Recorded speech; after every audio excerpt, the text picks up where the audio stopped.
family proud, especially my dad and my granny. Obviously my celebration, that was for my granny. Just happy just to help the team. Obviously a good 3 points, 4-0 win, dominant throughout the game, didn't look threatened. We had to bounce back from obviously 2 defeats in the last camp. Obviously against good opposition, but we held our own. But tonight we just really put a stamp on how it shows how good we are. Look, we played at a real intensity, which we've asked the lads to do. In possession, you're always going to make the wrong decision at times, or pick the wrong pass, etc., etc. But you know, the thing we can do is react well to it. Whatever happens, react well to it. Close down, be strong, be aggressive, be quick into the tackle, and they've done that from minute 1 to 94th minute. So no problems whatsoever. Obviously play well club football, play well here. It's massive coming here because you've got to play well, you can catch the gaffer's eye, and you just got to take it in your stride, you just got to keep going. Obviously the aim is to be with the seniors, but coming with the 21s is a massive privilege, and I love coming here and helping the team. You know, we've just come off the back of a camp against Russia and Spain, where there were loads of disappointment from the players because we've not won the game, and that's great.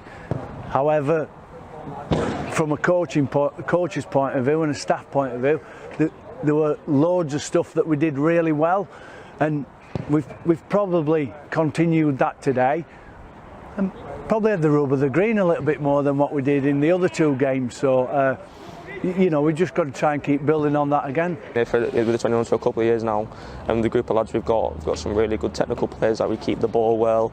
Like, all 4 of the goals are really well taken. We broke them down, and hopefully we can just keep doing that. Going on to Malta, we expect the same. A good, solid performance, dominate the play, dominate the pitch, and hopefully we can get another win. No. Before the game, 3 of the lads were just discussing it. I just kind of took control and said, I'm on penalty duty today, so thankfully we got one. I was able to put it away.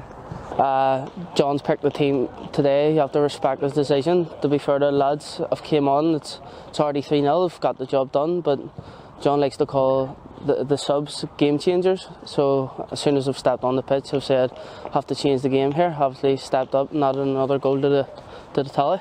John said he wants 2 wins, nothing less from the games, and we started off with a 4-0 in the first game. Good result. We got that first goal and I was getting a bit feisty, and then the second goal kind of calmed it down a bit because we were 2 goals ahead. We had that bit of leeway, and we spoke about it at half time, just to keep your discipline, keep everyone on the pitch, and the next goal is important as well. So we'll come out and got the next goal as well, kind of give us a cushion to play our football and work our way up to finishing 4-0. That Malta game, we've forgot about it in a bit, but we haven't forgot about it because obviously we went there, got beat 4-1. We're big favourites to win that match as well.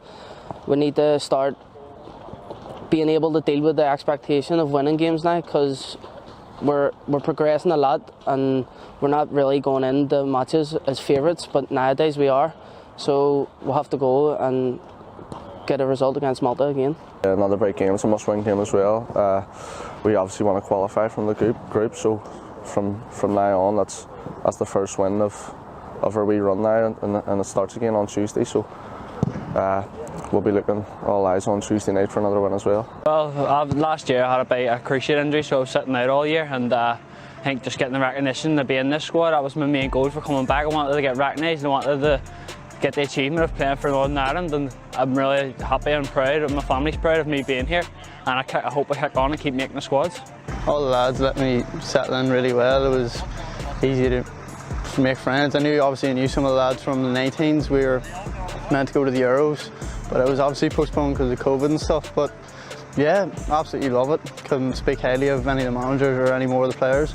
Yeah, it's just good to add something to the team. Like, you're coming on off the bench, you obviously want to make an impact and try to do your best, and providing an assist for a goal, just for our 3rd goal against Lithuania, was just something good to take on to the next game. I think, you know, last time out against Malta, it was we know we weren't good enough, and you know, it was my debut, and I just wanted to go on and show what I could potentially do, and you know, I ended up getting a goal, but this time I want that goal to be on the side that's a winning side, not the side that's losing. You know, all the lads on there were great. Like a lot of the people are saying around the place, it's like a club environment. You know, myself, all the lads, Oisin, Jack, Paul, Sage.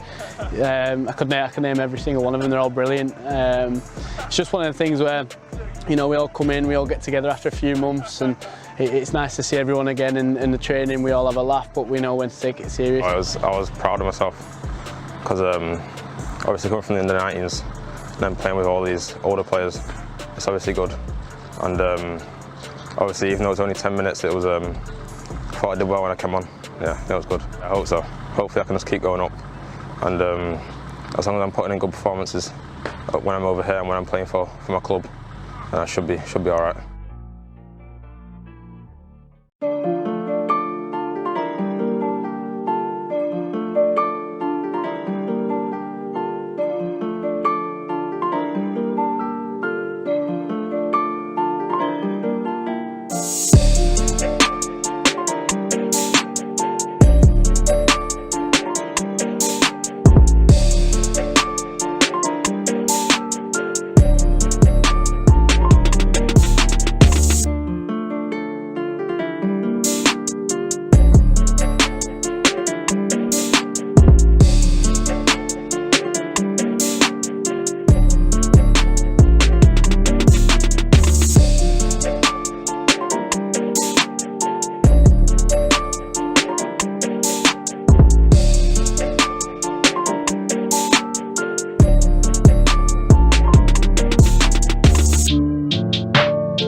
Mourneview Park in Lurgan plays host to our live coverage tonight as Northern Ireland face Malta in Group C of the Under-21 European Championship qualifiers. John Schofield's men seeking to build on their excellent display in Friday's 4-0 victory over Lithuania.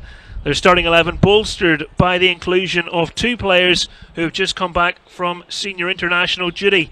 Ethan Galbraith joins Alfie McCalmont and Oisin Smith in midfield.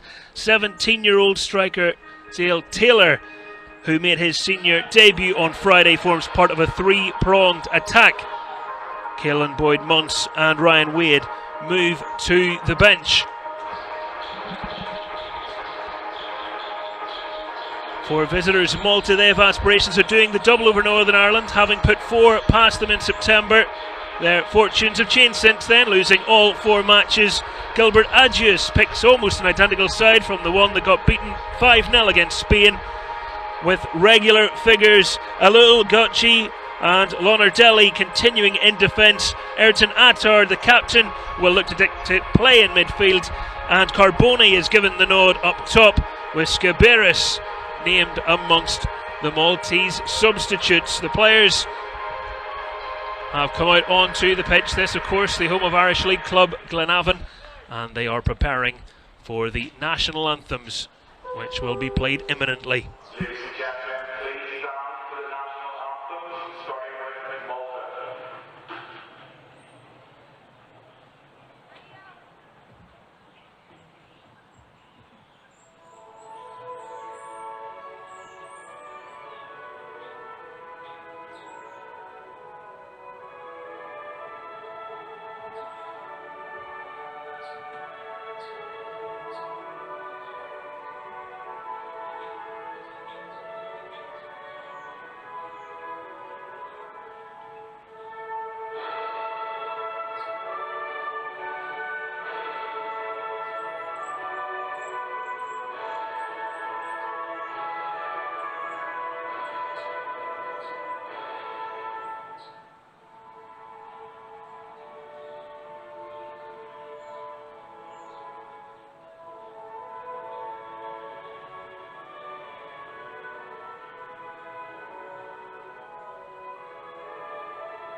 We saw a glimpse of the substitutes a moment ago. Northern Ireland's bench featuring 2 Irish League players, the aforementioned Ryan Wade of Ballymena United and Newry City's John McGovern. The rest of the subs play their club football in England. For Malta, only 1 player in their matchday squad based outside of their own country. That is Carl Monani, who plays for Swansea University. The good news for some Northern Ireland fans is that Mattia Vesely, who bagged a brace against them in the previous encounter, misses out, unfortunately for Malta, through injury. The referees are all from the Faroe Islands. Harry Huvdanum is the main man in the middle, and the main man beside me, keeping me right tonight and keeping you company, is former Northern Ireland under-21 international Bobby Burns. Bobby, it's a bit of a homecoming. I don't need to welcome you to Mourneview Park. You played your football here at one stage in your career. It's good to have you alongside me. Thanks very much. I'm really looking forward to another big game for the under-21 team here, and if they can play as well as they did the other day against Lithuania, it'll be an exciting game for us all. It most certainly will. Something to build on, and it's been a brilliant few days, all things told, for Northern Ireland football in general, after seeing the senior international side and their heroics against Italy in that 0-0 draw. Just to flag up, at half time we will have extended highlights of that game if you want to relive the magic. Maybe you were there last night if you've just about found your voice, or maybe got rid of that headache by now. But amazing noise there, and we're hoping we'll have plenty to shout about here as our very talented under-21 charges get ready to get us going in the next couple of minutes. And I mean, the game on Friday afternoon at Ballymena, Bobby, which you were at, dazzling display. Yeah, it was fantastic. It was obviously a great performance from the team, and after a poor start to the campaign, it was certainly a real confidence boost that the team probably needed, and probably most impressive of all was their team shape and how well they took their chances.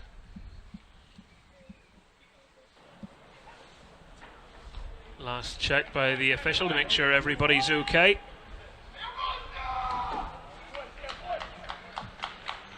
Northern Ireland in the famous green and white, Malta in the white and red. And we know UEFA are very good with timekeeping, so they'll not kick off a second out of place. They'll wait until the clock hits past, and then we'll get going. Already some big results in this group earlier today. Russia 1, Spain 0. That's a massive scoreline now, which takes Russia up to 12 points, just 3 behind the group leaders Spain, and Lithuania beaten 2-0 at home by Slovakia. So Northern Ireland down for the time being to 4th place in the group. A win here would see them go back up to 3rd. Malta bottom joint on points with Lithuania.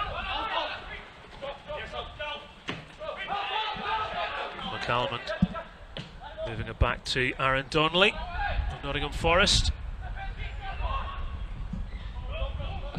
Balmer looking long, but that was well cut out.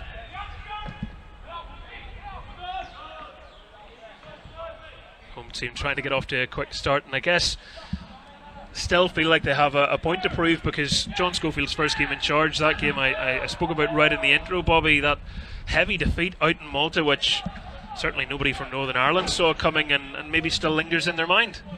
Yeah, it's obviously difficult. We're all probably judging Malta based off maybe their senior team's world ranking, and maybe this is a stronger youth team that they've got, but at the same time, a country the size of Malta, when you come up against the Northern Ireland teams, a game you would like to think you could win, and they were a team that were in our group last year, and we think we won one of the games and drew the other, but they'll certainly be feeling revenge on their mind now, and after a game like that, and probably a little bit embarrassed, they'll be wanting to put it right tonight. Well, looking to get Paul O'Neill away, and he instinctively tried to pull it back for the run of Dale Taylor, wasn't able to find him, but early possession being enjoyed by the hosts. Palmer spraying that pass. Good give and go. Just a little too much on it from O'Neill as Hume was galloping down the wing. And they've certainly been lively in this first couple of minutes here in Lurgan.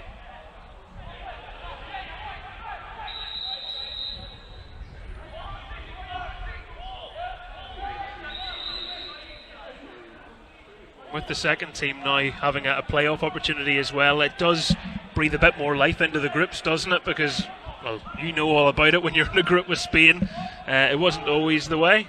Yeah, well, we actually did come second that time we were in Spain in the group, and got nothing for it. So certainly they changed the rule basically 2 weeks afterwards. So it was quite disappointing, despite us beating Spain. But it's probably quite unfortunate for Northern Ireland then that Russia maybe went on to beat Spain, because they were well in their sights, and a win tonight could have put them right hot in their heels. But probably makes tonight a must-win for Northern Ireland. Certainly does. They started with that sort of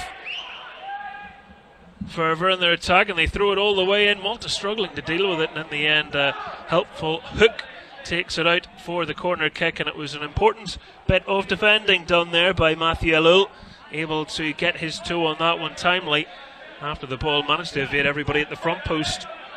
Old-fashioned long throw, Bobby. Yeah, it's a huge weapon Northern Ireland have, and something you probably don't see from Kofi Bammer enough for Lauren, because they like to play the throw-in short. But I think the other day, even against Lithuania, the throw-ins from Kofi were superb, and Northern Ireland probably need to be a bit more aware in the box to get on the end of some of them.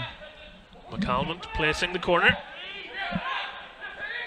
The referee keeping a very close eye on some of the pushing and shoving going on in the middle, as the header, firm though it was from Donnelly, was not testing for Musa, who has played all but one of the games for Malta in this group stage.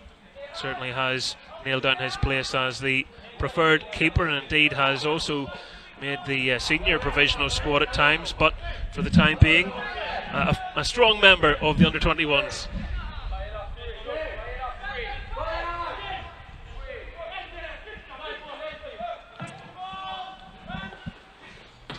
This is that kick forward, and it's cushioned down. Garcia's pass forward.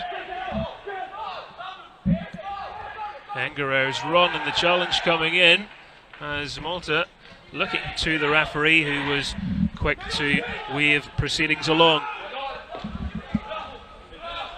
Nice bit of composure there from Christian Gauci. McCalmont, Northern Ireland could be in here. O'Neill's trying to stay onside. McCalmont's thinking about doing it himself. He tries to dance his way through, and in the end, with a bit of hindsight, maybe the pass was the better option.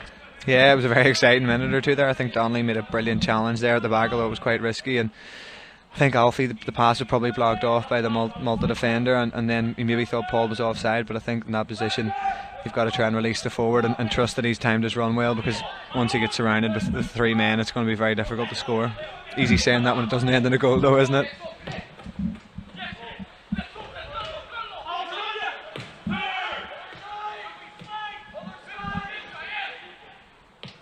No shortage of players playing with confidence at the moment in green.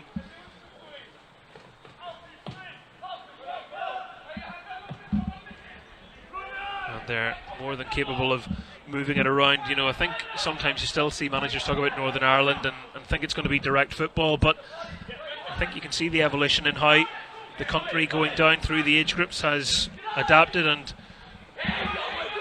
it isn't necessarily all long ball stuff anymore. You see there's plenty of technical players out there. Yeah, absolutely, and I mean, certainly coming through the Club NI programme that I came part of, it was very much about getting the ball down and trying to pass out, and you're probably starting to see the fruits of the labour from the likes of Jim Magilton and Stephen Robinson, the coaches at the time, and Pascal Vodquin, and certainly the Northern Ireland youth teams look very comfortable, and hopefully as they grow older that'll feed into the senior team. And lovely pass from Donnelly. The first time control wasn't bad either, by the way. McCalman moving it back out to Hume. Malta just trying to get bodies back. They've packed the penalty area, and the ball will break there for Northern Ireland to get it through. It's a missed kick initially, and eventually they'll be able to get it clear. Taylor just wasn't able to get that firm purchase on it that he was hoping for. And then Paddy Lane was sniffing around there as well. He's not shy of a goal or two, is he? Promising start for Northern Ireland. That one quickly retrieved again is Oisin Smith, who is the captain of Dungannon Swifts. Very impressive young player, and it does say something for his character that he was made club captain at such a tender age. But his manager Dean Shields obviously rates him very highly, and anyone that's watched him can understand why. Now 3 players in the middle for Northern Ireland as Hume gets forward again. The ball just not sitting for anyone in the middle. Malta having their work cut out for them at the moment. Plenty of defending for them as Galbraith shows a little bit of class, just a step away from markers. McCalmont. It's a very deep line from Malta, isn't it? Even the midfield line sitting in there. It'd be a lonely old night for an attacker. Yeah, they've set up very similar to the way Lithuania set up the other day, and the one thing that surprised me a lot, which Lithuania did the other day, that Malta have started to do, is when they've won it back, they're trying to pass out in really tight areas, and John Schofield has sort of organised Northern Ireland's team very well. That they're all pressing together, and it's very, very difficult to get out, and inevitably Malta are then giving the ball away in dangerous areas, and they find it difficult to get out, and as a result sort of start getting deeper and deeper, and the Maltese striker then becomes more and more isolated, and as you say, that's just playing into Northern Ireland's hand. But certainly a very, very positive first 8 minutes, and when you're watching the two teams now, you sort of wonder how they possibly lost 3-0 in the previous encounter. Well, the concern is there as Malta have a player treated for an injury picked up, whether it's just a tweak of his knee, but they certainly won't want to have to be forced into any changes early on. I'll already point to a couple of players that have been made unavailable. It's good to see for the time being that Gauchi's on his feet. He's one of the ever-presents really from this campaign. They've had a number of players that they've tried to keep involved in every match, as you would understand. Despite fatigue and injuries, they've preserved about 5 that they want to try and make sure form the spine of their team. He's a very important member of it, but he's walking quite gingerly off the pitch at the moment. It provided an early water break for Northern Ireland. I don't think John Schofield's had to say too much to them, just more of the same, lads, you would imagine. Yeah, it's been a very positive start off the back of a great win the other day against Lithuania, and I think one of the things I mentioned the other day was that it's difficult for Northern Ireland when John Schofield took the job just at the start of the campaign and maybe changed the shape to this back 3 and implementing his style of play, but now I think we're starting to really see the fruits of it, and they're playing very well. Donnelly's diagonal to Hume. I think we'll be seeing plenty of that tonight, O'Neill. Might have been initially trying to lay that off. He's managed to do that anyway. Hume. Referee had inadvertently formed a screen there on Oisin Smith, so back out he goes with the pass. Hume is seeing an awful lot of the ball, and were legs caught there? Well, there was no protestations from him. A few of his teammates had words for the Faroese official, who just asked him to get back to his feet. Yeah, it's tough to get those in the first 10 minutes. You might get it later on, but Trey Hume's just superb footwork there and just flicks it past. And I think the Maltese defender was probably lucky enough, but I think he maybe just pulled his leg out just in the nick of time.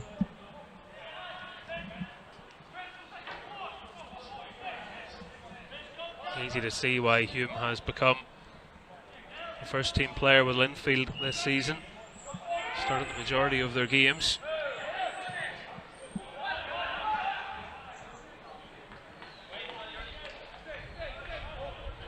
And if you believe speculation, no shortage of sitters for him as well.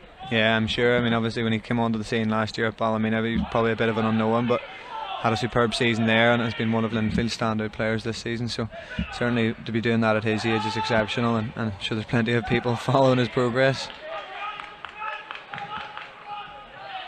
A few of them I don't doubt watching tonight.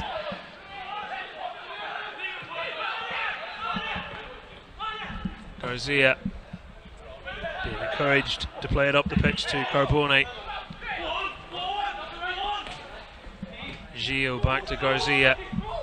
Gio managed to stay on his feet there, and he's played a teasing ball in, but it's one that Liam Hughes was comfortable with.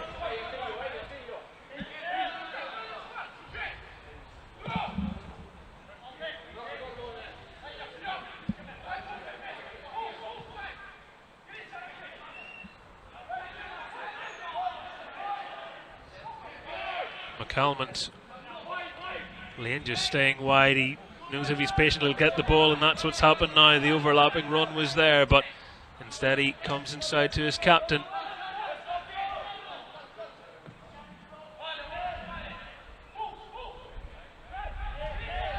Cousin Dawson. Balmer. Calmont certainly was caught there. The Malta captain. That's hard with the challenge in Northern Ireland. Not waiting around. Lane.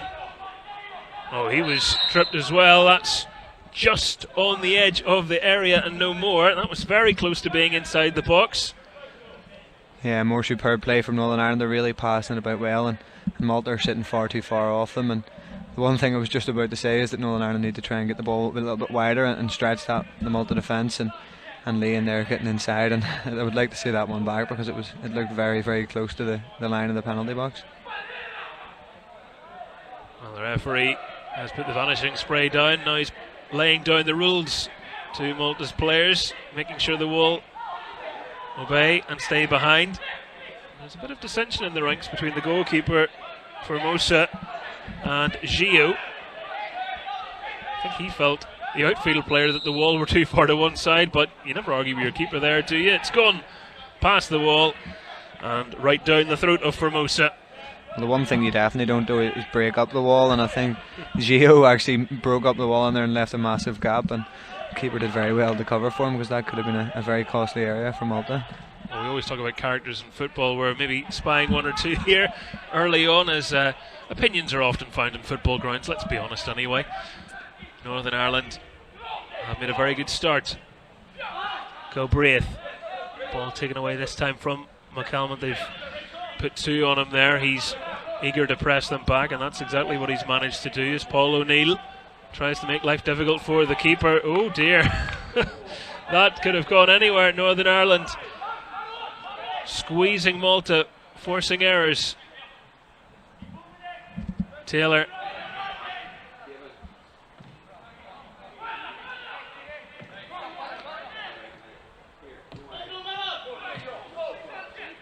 Heavy touch, strong challenge, but now out of position. Will Malta be able to work anything through here? That's what they were trying to do. Gio was the player looking inside for Carbone, and Balmer was doing his job.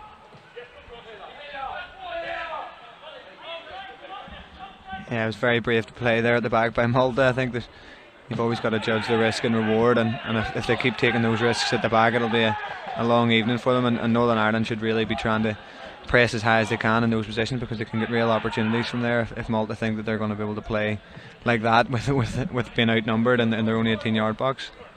A couple of 50-50s being competed for. Nice to see. You know, sometimes people say about the game going soft or whatever else, but that was a nice little introduction if anyone hasn't been in the challenge with Trey Hume before. Yeah, you always need to be careful in these European games. So I always used to find it difficult coming from an Irish League regular, playing in the Irish League, to then coming into some of these UEFA matches, because sometimes things that wouldn't even be fouls, the referee's nearly looking for the red card out of, or the booking if you don't make the tackle. So some of the European referees, you need to just be a little bit more careful about which 50-50s you go into and what you say to them. That's an astute observation.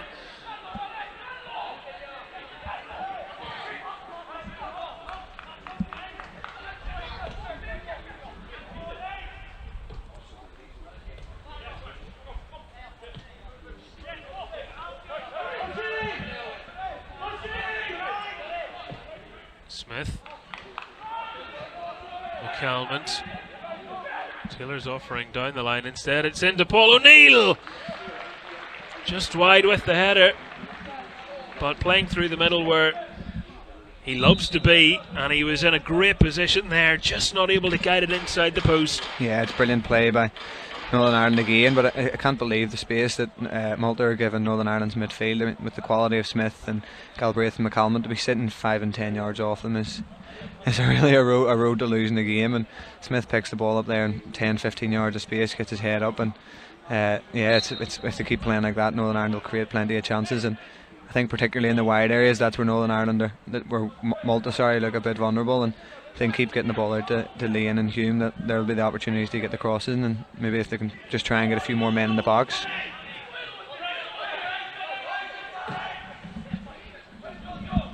Looking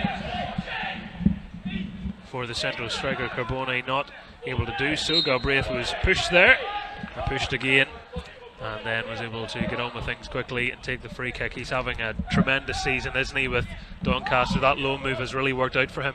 Yeah, absolutely, and I think that's the big challenge for players coming from big clubs. The same with the likes of Alfie coming from Leeds, but they're both doing really, really well, and it bodes well for the future of Northern Ireland. That is naturally what every manager wants, their players getting minutes, and difficult to do in Manchester United. Some people might say maybe they should be making changes to their midfield, but he's getting minutes elsewhere and doing well as Lane looked to go direct himself there. I think that would have been heading off target, but it was headed out, and Northern Ireland can continue to put the early pressure on as they go in search of the first goal of the game. Yeah, again getting down this left hand side, the wide areas still seem to be where Northern Ireland are going to get their most joy, and Malta really need to try and put more pressure on the wide players and not let them dribble into their box. Well, Paul O'Neill is being grappled and pushed and everything, and well, in the end the keeper runs around his own player, who was kind of acting as a screen there, but was able to get good gloves on that and keep a hold of it and take some of the pressure off Malta's defence.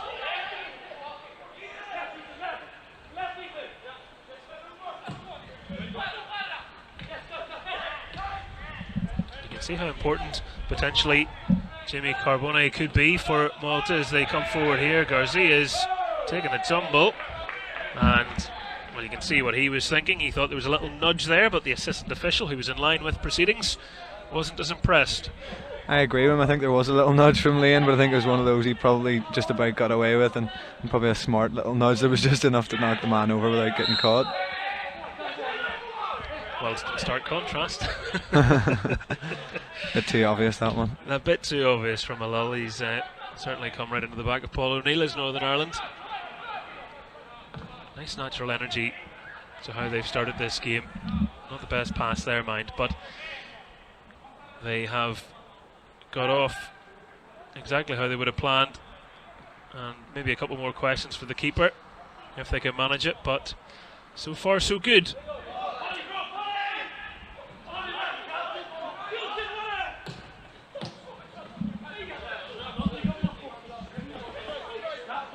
I think think there's trying to play it from the back, and then there's just taking far too many huge risks, and I don't really see the benefit in how Malta are trying to play with. They're almost trying to pass out from the back, but Northern Ireland are pressing them on high. There's no real space, and when the defenders get it, they end up hoofing it anyway, and they're sort of just setting themselves up to give Northern Ireland the ball back, which is an interesting tactic.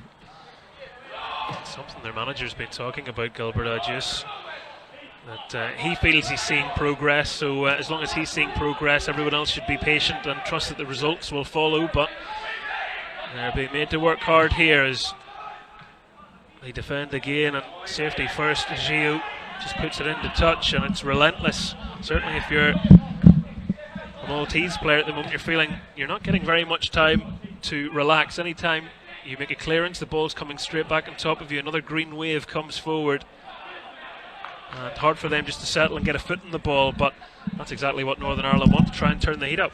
Yeah, but I think they're in part inviting the pressure on themselves, you know, playing out from your own goal kicks when the opposition have pressed so high onto you is a road to put yourself under pressure. And I think if they want to take the foot off the gas a little bit, they can maybe take a few of these goal kicks a bit longer and try and see if they can territorially get themselves further up the pitch and maybe fight for the second balls. But I have no problem with teams trying to pass out from the back, but when the opposition press you on high and your defenders are trying to play 1v1, you know, the two Northern Ireland strikers onto the two Malta centre backs, it makes it nearly impossible to get out unless you're really exceptionally gifted with the ball.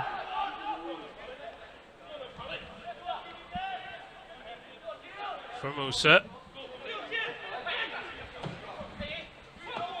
Gio got the touch around the corner, but only to Ethan Galbraith. Yeah, perfect example. McCalmont, Hume, Taylor and O'Neill are in the middle. Lane now arriving at the far post, but instead Hume backed himself, went for the shot, but it was comfortable for Kane Formosa. This is an example where you should never really play out here again.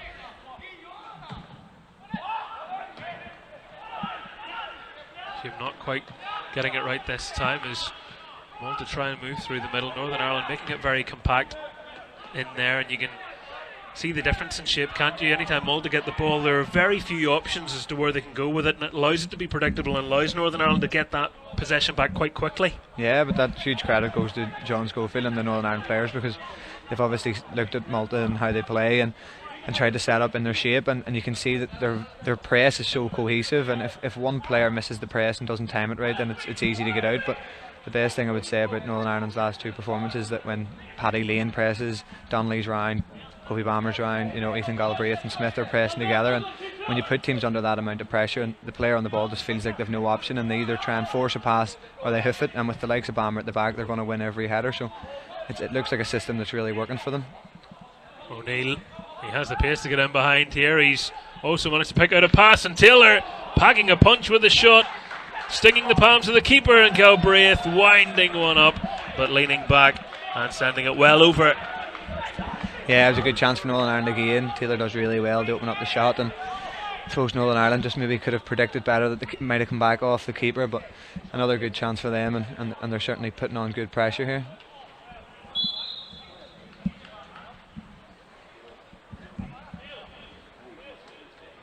And you can see exactly the type of striker Dale Taylor is. If you haven't seen much of him, obviously he comes with very big reviews, and that's why at 17 years of age he's in to make his international debut on Friday. And what a noise, by the way, at Windsor Park when he came on. Oh, it was fantastic, yeah, and I think the Northern Ireland fans always love seeing young players coming through, and particularly somebody who's probably been a Northern Ireland fan all their life, and it's long may it continue. But I'm sure now he's got his chance to probably play from the start, and these are the sort of games where he'll really want to be showing that he can play at a higher level and probably nick himself a few goals.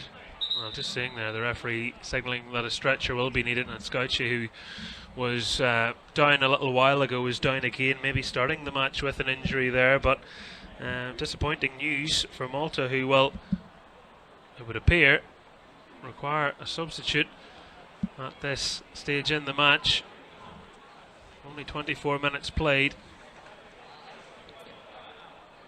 It's never good when you're carrying an injury and your team's under the pump. If you're in the back four, it feels like you're never getting any respite at all. But hopefully he's okay. They do have several defenders on the bench that they can call for. We'll see how that unfolds in a moment or two, as the Northern Ireland players certainly come back onto the pitch, having just spoken to their manager. And whilst we're talking about Dale Taylor, I mean, that is a position through the years Northern Ireland have always said, if we can get a goal scorer, if we can find someone, and the international goal scorer that is David Healy, the record holder who's managed Dale, had said he's potentially someone to go on and beat the record. I mean, no pressure. Yeah, well, I mean, you don't want to be putting too much pressure on anybody, and I think all young players still have so much more to prove before they get to that. But certainly when you look at, you know, the smaller nations like ourselves, they always seem to have Premier League standard sort of defences, but it's always very difficult to get somebody that's a Premier League striker, and if you can get that, then your chances of qualifying for the major tournaments go up tenfold. So that's probably the one position that they're really looking to work with, and you see how well Shane Lavery's doing as well. It'd be a partnership that I'm sure Northern Ireland fans would love to see of Taylor and Lavery when they're both back fit, and they both are the sort of strikers that work very hard and work not only in scoring goals but also work for the team. Well, confirmation that the change is being made in Adam Bradshaw. The 20-year-old centre-back comes on, a like-for-like replacement with Christian Gauci off injured. Substitution for Malta, replacing number 4, Christian Gauci, number 5, Alan Bradshaw.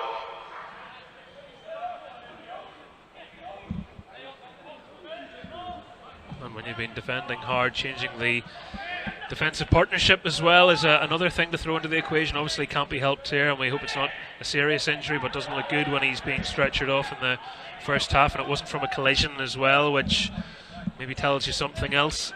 Yeah, and you always fear for a player when they're away from home too. It's not nice being in a foreign country and maybe having to go into hospital and you can't understand a word that the doctors are saying, so hopefully he's okay. Having been in a hospital in Italy, I co-sign that statement. That's a story for another day, dear viewer. I'm sure he'll be well looked after. All I'll say is I wasn't quick to book my second ski trip. On the ground more than the snow was. Malta get on with things.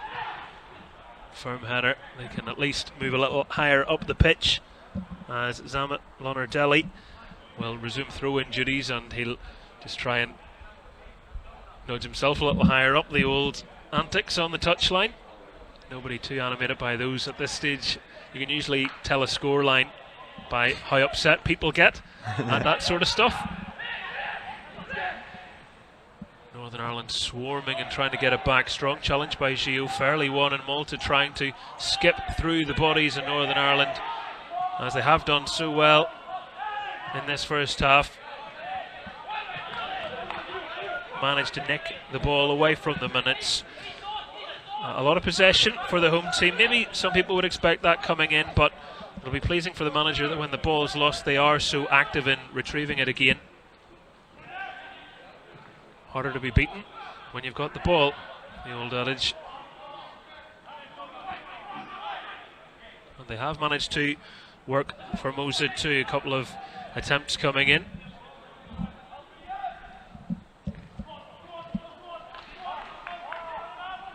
From the likes of Taylor, and even Hume was getting involved. It's getting a bit spicy in there. Not sure the referee would like that kind of 50-50. Those are the ones Bobby was warning us about. It's all okay until you don't win the ball. It's all okay until it isn't, and then you know, don't you? As the ball ricochets back onto the pitch, and Northern Ireland will have the throw-in. The only thing missing so far, they'll say, is the goal. Plenty of time for that. Galbraith. Deflection, not allowing the pass to go through, and Gio looking to free Carbone. Pass just pulled wide, and that allowed Cousin Dawson to send it long, and the header from Bradshaw, the substitute, bouncing back into the grateful grip of the keeper, who will waste no time in bowling it back out. Yeah, the difficulty for Malta, I think, in that situation showed that when they do win it, Carbone's very isolated up there, and it's a really difficult pass to find him, and even like now when they do try and play it up to him, it's 3v1, isn't it?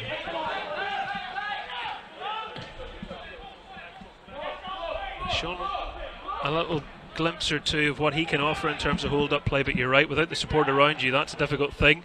As Taylor hitches a ride on his opponent, and the referee thought about it and then went, you know what, I'll give a free kick here. Goalkeepers are overprotected species.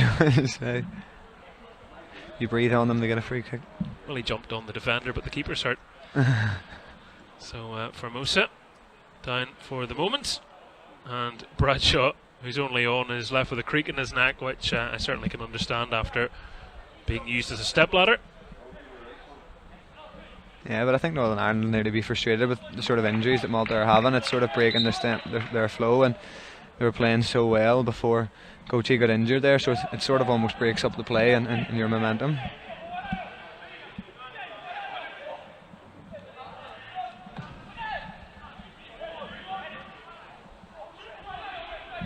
Palmer was stretching back to win that one. It was kept in anyway. Qatar was in the centre calling for it, but it's out for a throw in, and the visitors can commit a few more in and around the penalty area. They haven't really been able to threaten Liam Hughes yet. One searching ball into the box which he's had to deal with, but no real saves to write home about at this stage. Northern Ireland will try to keep it that way as they now try to counter.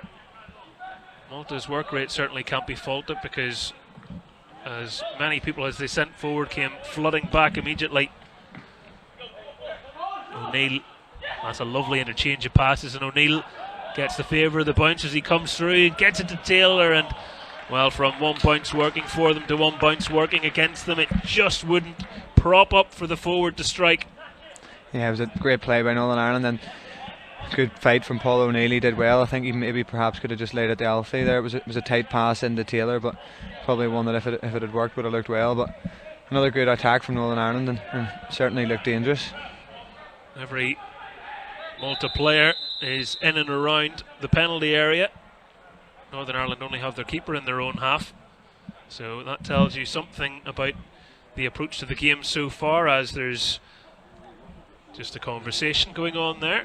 Kofi Balmer listening intently, I'm sure. And now the captain has gone rolling around, and the referee, I'm sure, will consult with his assistant on the far side there to see if there was any messing about, but it does seem that there's a degree of gamesmanship at the moment. Oh my God. It's Trey Hume, I think, has been sent off. Trey Hume has been sent off. Well, we'll get you a replay of that in a moment, because Northern Ireland are absolutely lost as to how the assistant official could have seen anything there. I wasn't really watching it, but it just saw the Malta defender on top of the goalkeeper just fall on the ground, and Trey Hume was the player closest to him, but certainly it didn't look as if there was too much from my first viewing, but probably one we'll have to see the replay before we... Well, we'll look to show you that in a moment. We'll stay with play and see the corner. Northern Ireland down to 10 men. Hume sent off for an off-the-ball incident. We'll take a look at it as it's flicked through the penalty area. Northern Ireland will have another corner again. A really disappointing end of the night for Trey Hume, who had started the game so well. And now Northern Ireland, well, it's a different sort of match to think about, isn't it, with a man down. That's a lovely flick on, and O'Neill, well, you would back him to score that. He wasn't able to. Donnelly got the touch. O'Neill was in the centre, and O'Neill failed to score. Yeah, big chance for Northern Ireland. It would have been a great response to score there, but certainly a big chance, and Paul will probably be disappointed he wasn't able to finish from there, but a great ball in, and hopefully they can kick on from it.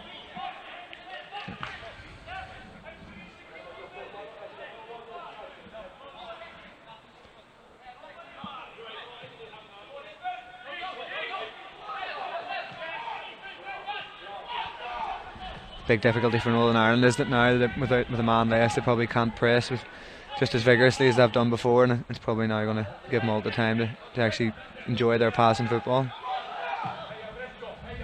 Keep an eye if it results in a change in shape for Northern Ireland. I think it looks as if they've gone to a back four. Lane at the left of it, maybe, has he? He's dropping in there anyway. Northern Ireland get the free kick quickly. Galbraith rolling it. McCalmont continuing to play positively and stride forward. Taylor. Galbraith. Lane with the arm up. He's made the run, but Galbraith's pass not able to find him. And Donnelly going for it. And, well, again, Malta reacting in pain every time there's a challenge, and I don't like to see players coming across, and maybe he just catches him as he plants his foot afterwards, but there's certainly no malice in the tackle. There's no foul there, is there? No, there's no foul, but I think he's just probably, unfortunately, caught the studs of Donnelly on the way through, and you're always a bit scared when someone goes down screaming like that. But it's a few of the tackles have been received with a few theatrical sort of shouts after from Malta players, but hopefully he's okay. And yet again, it's sort of slowed the game down with the number of injuries that Malta have been going down with. Well, the magic spray is out. Hopefully that's all that's required. I think it might be, you know, it's a cold night for any sort of collisions, and we can have a look at this. This is the red card.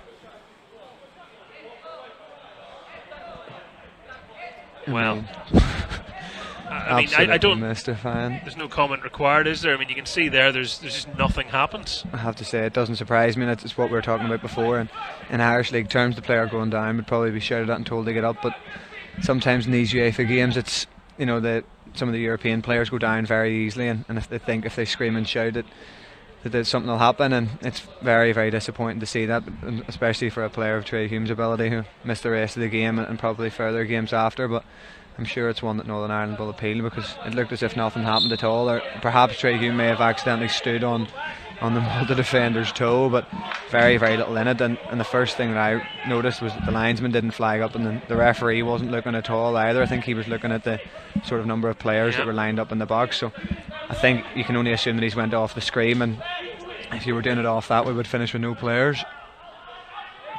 Well, the strange thing is the assistant official has to have said, "I've seen violent conduct," for that red card to be produced.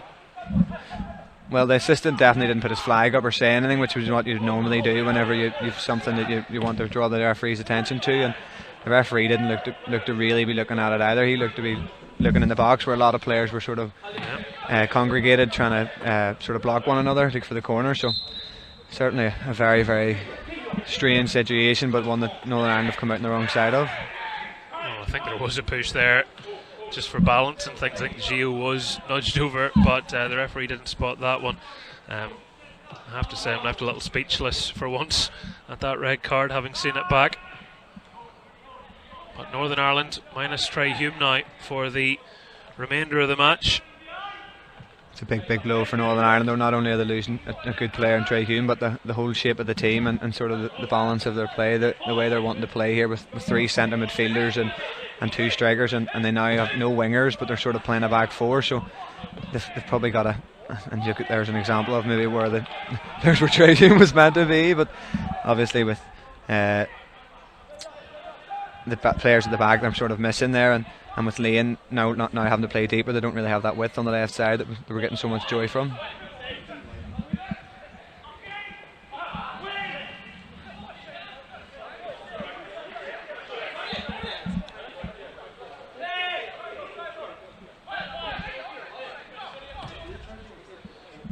Smith to Balmer. Balmer with Carboni bearing down on him, able to move it back again to Liam Hughes.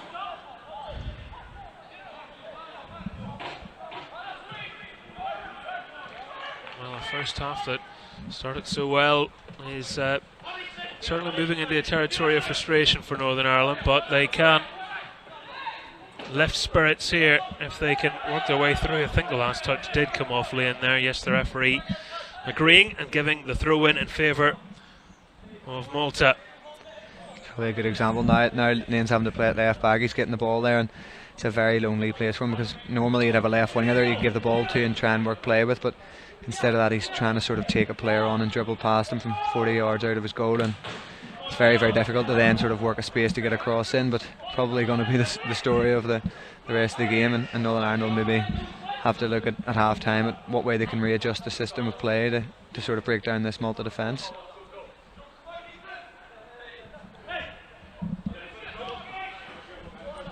Low with the throw. Taylor holding it up and trying to turn, doing better than that, managed to turn and saw the run out of the corner of his eye of O'Neill, just not able to pick it out that time. 5 minutes left of the first half. Northern Ireland 0, Malta 0 at Mourneview Park in Lurgan. Paul O'Neill with a couple of very good chances for Northern Ireland, one which he'll maybe in reflection think he should have scored, and that's just a stray boot.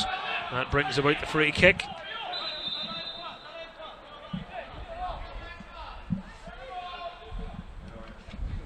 And I get the feeling Kofi Balmer didn't want any sympathy there.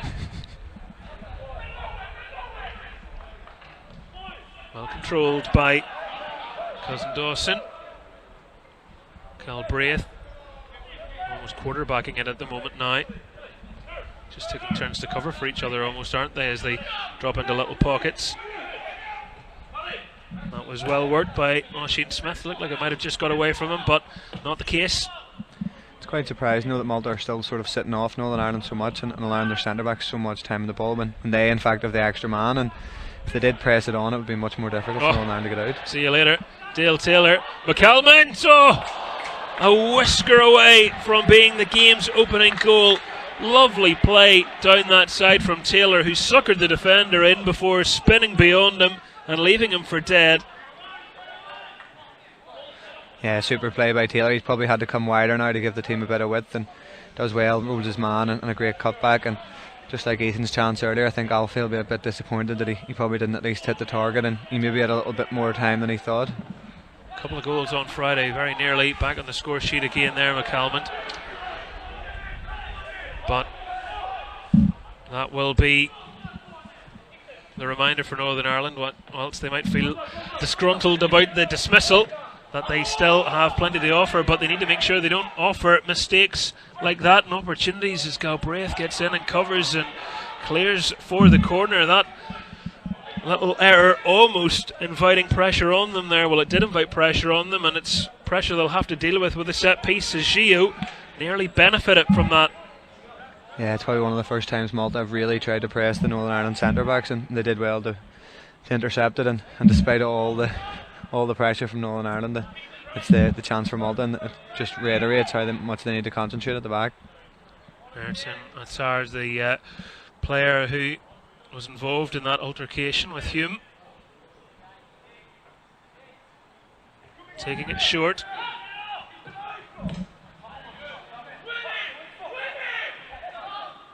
Not able to work anything with it, deflecting up into the air and not away yet from Northern Ireland.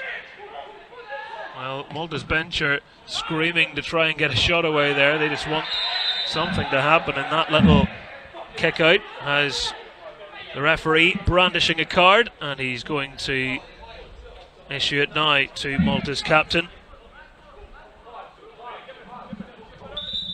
Ayrton Atsar punished for that little bit of petulance.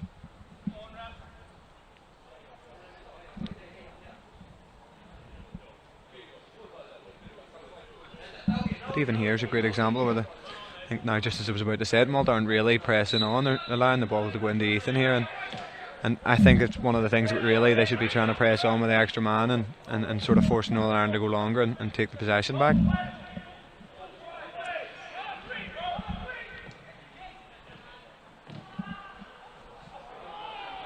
Northern Ireland getting the throw. Malta have another player down. Went down screaming, but the referee had a look and then thought, no thanks. Disappointing to see some of that. Without question, there have been injuries in the first half, but there's also been play acting, which look, it's not a new thing in football, is it? But it does mar a game when it's frequent. Hope the Malta physio's not getting paid by the step. I would love to see his Fitbit, but he's been made to work anyway in this first half. Well, if he's been paid by the step, he'll do all right. Lane's there. If O'Neill wants him, that's where he's gone now. Back to Donnelly. Not his usual high standard. Galbraith won't be shy in shooting, but couldn't get his bearings, or, well, it did take a touch, excuse me. It's a corner.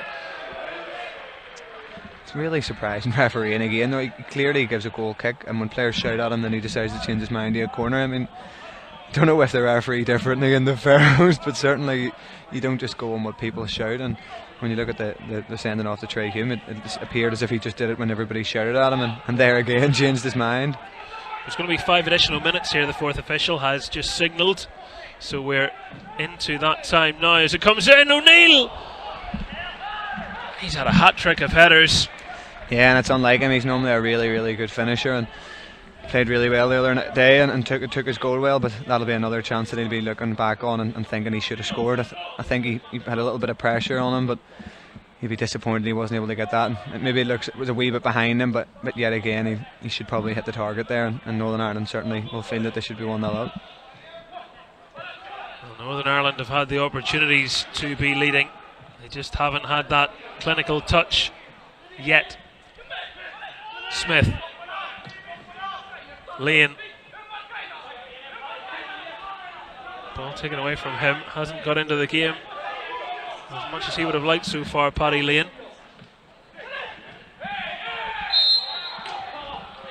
Challenge coming in from Finn Cousin-Dawson. It's difficult for Paddy Lane out there, and I sympathise with him as someone playing on the left side, because two Malta right-sided players are doubling up on him, and there's nobody even in Northern Ireland should really coming over to support him with a 1-2 or giving him width. And I think they're almost waiting and saying, put it in the box and we'll be in the box, but you've got to try and give him a wee bit more support to help him maybe get out and get an opportunity to whip it in. Formosa. Zamet Larnadelli. Formosa across to Lul. Oh, and given to Oisin Smith. This is a moment for Northern Ireland potentially here. Smith wanting it himself, and he didn't get the power behind it. Yeah, I think the Malta defender was showing him onto his left foot, and he maybe would have got more space if he'd went that way, but obviously wanting to go onto his stronger right foot, and probably a good effort at goal, but one he maybe just wanted to put a little bit more in the corner. But more positive play from Northern Ireland, and they'll probably just be disappointed with they have created chances in this half, they just really haven't capitalised on them. Plenty there to build on. Time yet for them to forge away in front before the break. Yet another example of Malta overplaying there again, though, and Northern Ireland will be very encouraged by that, because every time they nick it in those areas, Malta's defence will be wide open because the fullbacks have gone high, and it's a real opportunity for Northern Ireland to score even with the man down. Galbraith. Donnelly.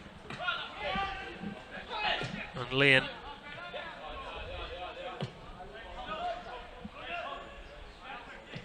Balmer. That's a poor challenge. And the referee, again, just taking his time before producing a card. I think he wanted to see how many people shouted at him first to make his decision, but probably a yellow card there. Good pass and play from Northern Ireland. I think when they get into those wide areas, though, it's just probably about trying to support the players in the wide areas, and it's a good pass and play, and another opportunity to put the ball in the box. I believe it was Marcus Grimma who was cautioned there. Galbraith with the free kick. Is there something special here for Northern Ireland? Well, not from phase one anyway. Oisin Smith showing how it's done. Galbraith, he did very well to get quickly back onto his feet there because his legs were taken out from underneath him. Taylor, cushioned control. Our strikers are pulled wide at the moment here. Might want to try and find a way through. Malta defending diligently. Taylor back to Smith, and he has Donnelly to his left and Lane ahead of him.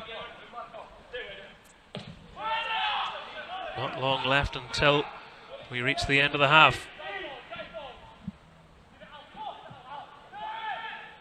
Even against 10 men, Malta have sat back and just tried to stop Northern Ireland scoring. It's great passing play from Northern Ireland, but to be fair to the Maltese defence, they've stayed really narrow, and the areas where they exploit are probably more in the wide areas. And at the minute, Northern Ireland are playing Cousin Dawson out at the right side, who's sort of a centre back, and probably just isn't quite able to, or comfortable with trying to exploit those wide areas and the opportunities he's getting. Well, the referee, Kerry Houghdanham, signals the end of the first half, and a half where Northern Ireland have had their fair share of chances but haven't been able to break the deadlock as of yet. Indeed, the big talking point, which Paul O'Neill is still discussing with our officials, is that sending off. We can look back now on some of the chances from the first half. And it was a lot of it down the right-hand side, wasn't it, Bobby, where Northern Ireland were posing problems, balls into the box? Yeah, Trey Hume was having a superb sort of first half of the first half and creating a lot of danger, and Paddy Lane was high on the other side, and certainly they've missed his attack and impetus since he was sent off.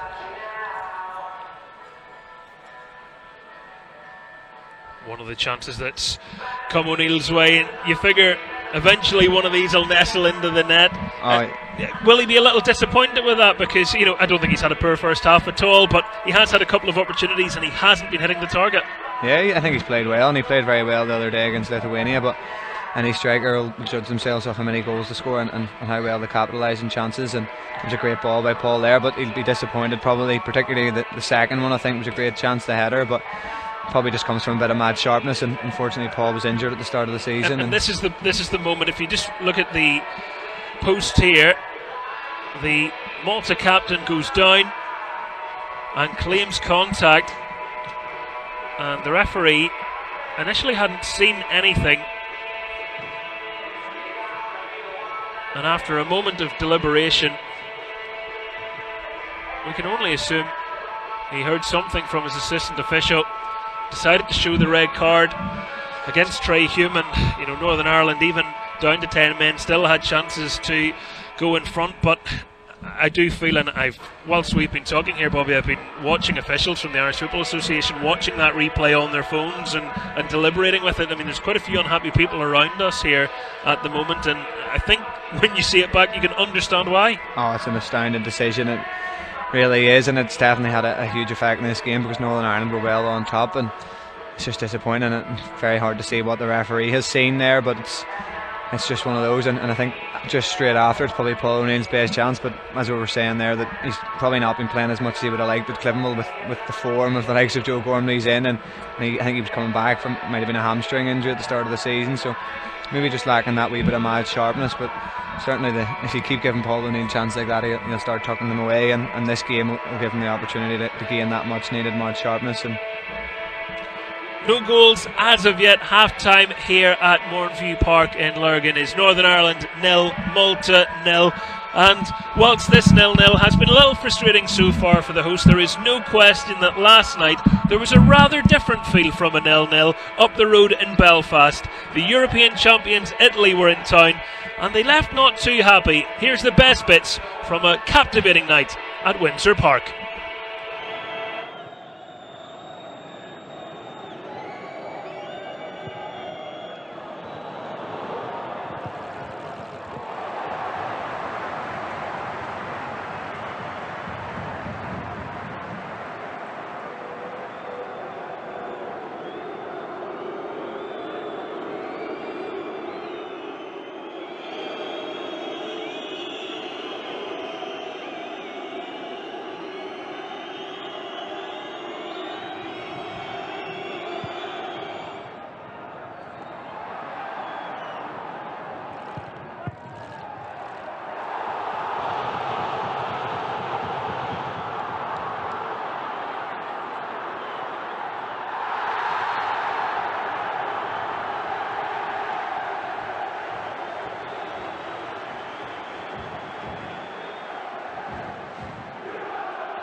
Substitution currently going off number 13, Emerson, and coming on number 7, John.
Welcome back for our second half coverage here at Mourneview Park, Northern Ireland and Malta tied 0-0 as things stand. Northern Ireland down to 10 men after Trey Hume was sent off in the first half in controversial circumstances, I think it is fair to say.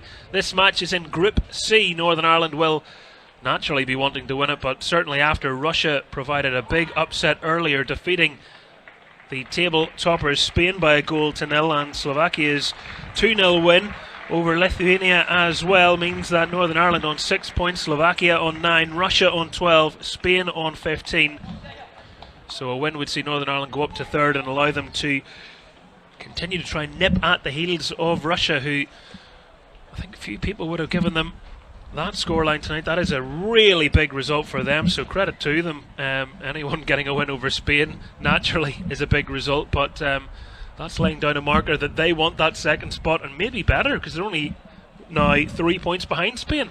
Yeah, it's probably a disappointing result for Northern Ireland because they were only 3 points behind Russia before tonight, and would have seen this as an opportunity to win tonight and really put the pressure on to get that second place. But as I said the other day, they'll still have Russia to play again now in this campaign, and I think they'll be looking at tonight as a must-win game, and then probably to have to win that Russia match, but it's still all to play for. Away to Slovakia and at home to Russia in March, before finishing off with Spain at home and Lithuania away in June. That's what lies ahead of Northern Ireland, but that is then. This is now, and there's 45 minutes plus some change for John Schofield's side to try and get the goal that they probably feel they should have scored by now. They've had enough chances.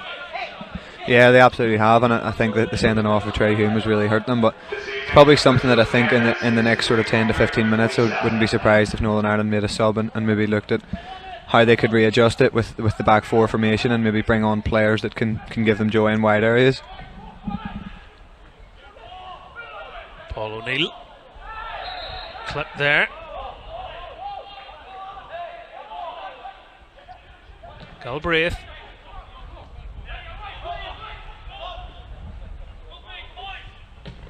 Balmer.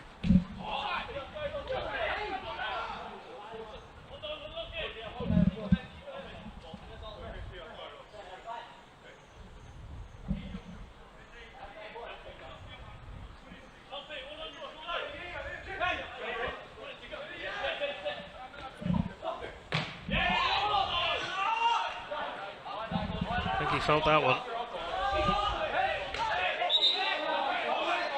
Well, I don't think he can hop back onto a pitch. It'll be interesting to see how the referee deals with this. The player in question, Jake Engerer. Yeah, good to see they've started the second half as they started the first, and they're clearly in no rush to get back to the hotel tonight because there's 5 minutes of injury time in the first half, and if this continues, it'll be the same in the second. And here come the medical team again. Jake Engerer plays for Slema Wanderers, whose first team are at the bottom of the Maltese Premier League at the moment. The majority, nearly every single player in their squad, plays in either the top or second flight of the National League, with only one player playing for Swansea University. Northern Ireland have players from all over, really, playing for some very good English clubs and Irish League sides as well. Yeah, it's great to see the Irish League so well represented, and I think the standard in the Irish League in recent years has improved so much, and even the likes of Oisin Smith at a smaller club in Dungannon, and even other players, even John McGovern from Newry from the Championship, it's great to see Neffel so well represented, and these players playing so well, and hopefully Paul O'Neill will be able to capitalise on one of these chances and show the goal scoring prowess that's in the league as well. There are most definitely options on the bench for Northern Ireland, should they be required. No changes to either side from the teams that finished the first half.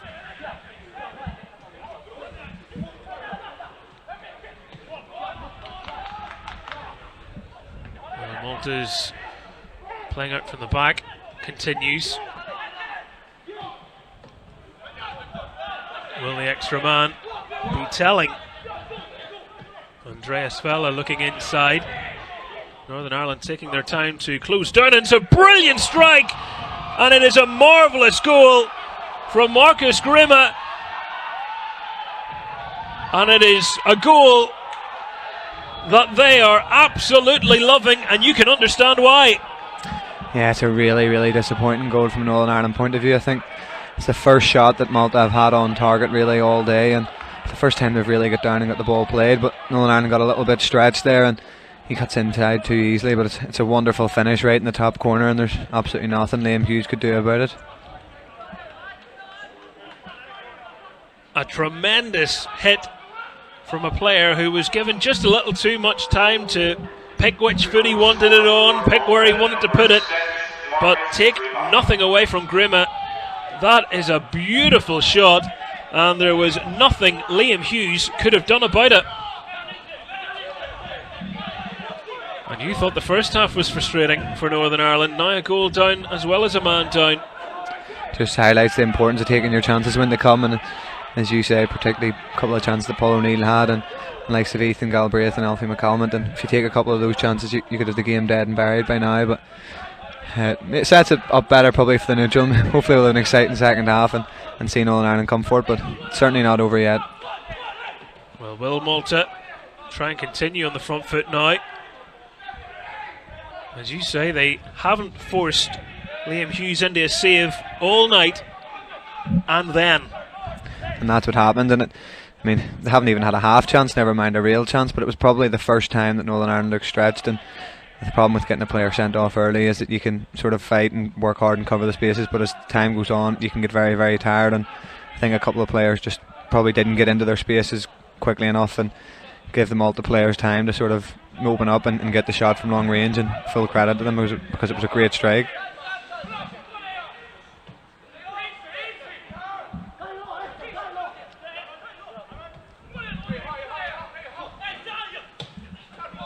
Vela, Balmer,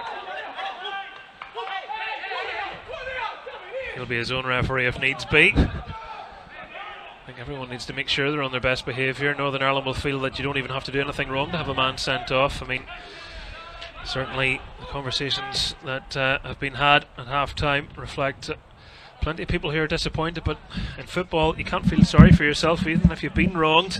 You just have to go and put it right, and they have the players to do that and they have the time to do that. It's just a little more difficult now with the scoreline.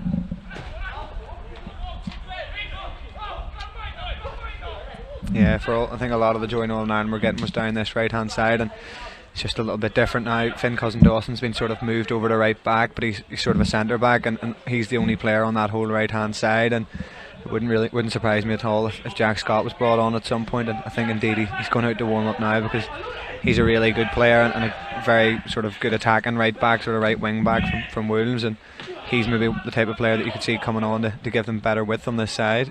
Friday was Finn Cousin-Dawson's first full international, so a big occasion for the Bradford City youngster, and I know that their manager Derek Adams has been talking about how playing under-21s football has helped mature him as a player, and you can certainly see the benefits it has. A player in Northern Ireland's bench, I think, who has really come on because of his involvement in the under-21s is Ryan Wade, and what a player he is turning out to be for Ballymena United.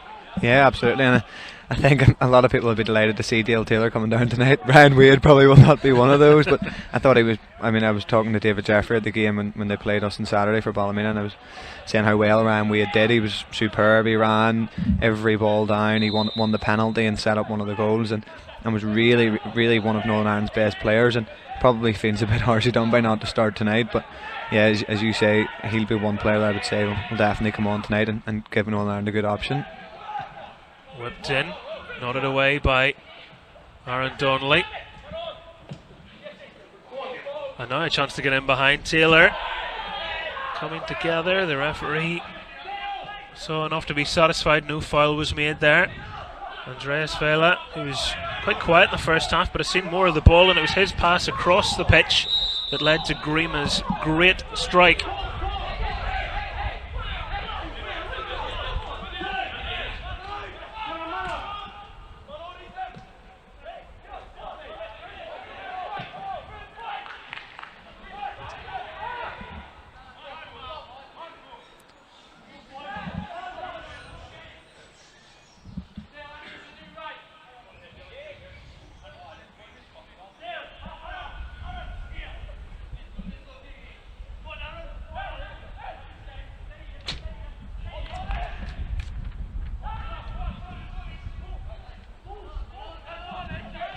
Good turn by the goal scorer in the pass, finding Vela.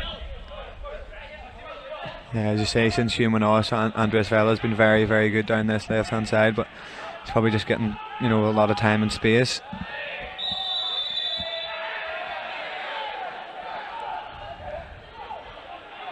Told you that Balmer can referee himself. Not a man to be messed with. No. Definitely wasn't offside, incidentally. No problem with that.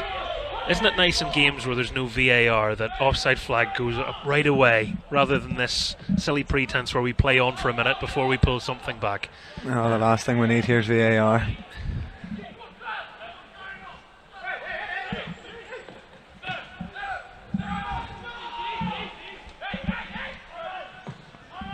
Carlo, Zamet, Lonardelli is moving it around the back, but the ball forward from Malta.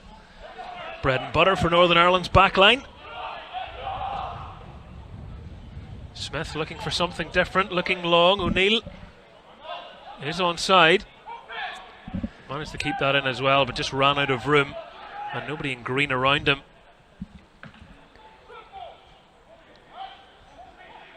Done very well there, Carbone.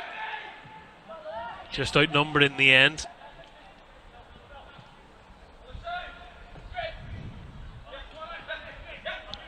Cousin Dawson. Oh, very good turn. Taylor, more like it for Northern Ireland. Taylor just took that extra touch. Wanted more time than he had. And committed with a challenge as well, which will get Northern Ireland the throw in. He's just looking to get in behind it. You can't blame him there, but that gave the defender a moment to adjust and make the challenge. Yeah, he probably just took the extra touch, did really well to get his touch out of his feet, but the problem with Northern Ireland at the moment is that the strikers are having to come wide to give them the width, and then they're losing them in the box. Ooh. Well, that could have gone anywhere. It's that sort of night where it wouldn't surprise you if that was what brought about the goal, because the normal stuff, if you like, hasn't done it so far, but a wild boot swung in defence has led to a Northern Ireland corner. I have to say, Paddy Lane's deliveries are very, very good. It's been unfortunate since he's had to drop a bit deeper. He's not been able to get forward as much, but certainly one of the most dangerous parts of Northern Ireland's game. McCalmont hanging it in. Balmer rising off the line. Northern Ireland are looking across the line, but the ball didn't cross it. The official has said, and somehow that's managed to, despite the players tripping over themselves, stay in on that touchline as Malta come away. Balmer agonisingly close to bringing the home side back into it. Northern Ireland, will they be lifted by that? They have over half an hour to get back into this and maybe go further than that. Yeah, it was a big opportunity. Alfie McCalmon's set piece delivery superb, and Kofi scored a number. O'Neill's in behind here. The keeper's come out, and where was the keeper going? He certainly doesn't get the ball. Well, I mean, that's one to look back at again, but the keeper comes bombing out and certainly doesn't make contact with the football, and that asks the question, well, then has he committed an infringement? Yeah, it looked a penalty from here, but certainly one I would like to see a replay of, but not a normal ball forward from Northern Ireland. Probably was a misconstrued pass, but when it come over the top, and Paul does really well. He's brave, he goes around the keeper, and it looked from here as if he was collided with, which should have been a foul, but certainly a couple of good minutes for Northern Ireland, and a great header from Kofi Balmer. Well, we can see it again now, Bobby. The ball pulled in, whether it was a miscontrol pass or not, but the keeper just comes flying into him. It's an absolute stonewall penalty. I don't know what the referee's seen there.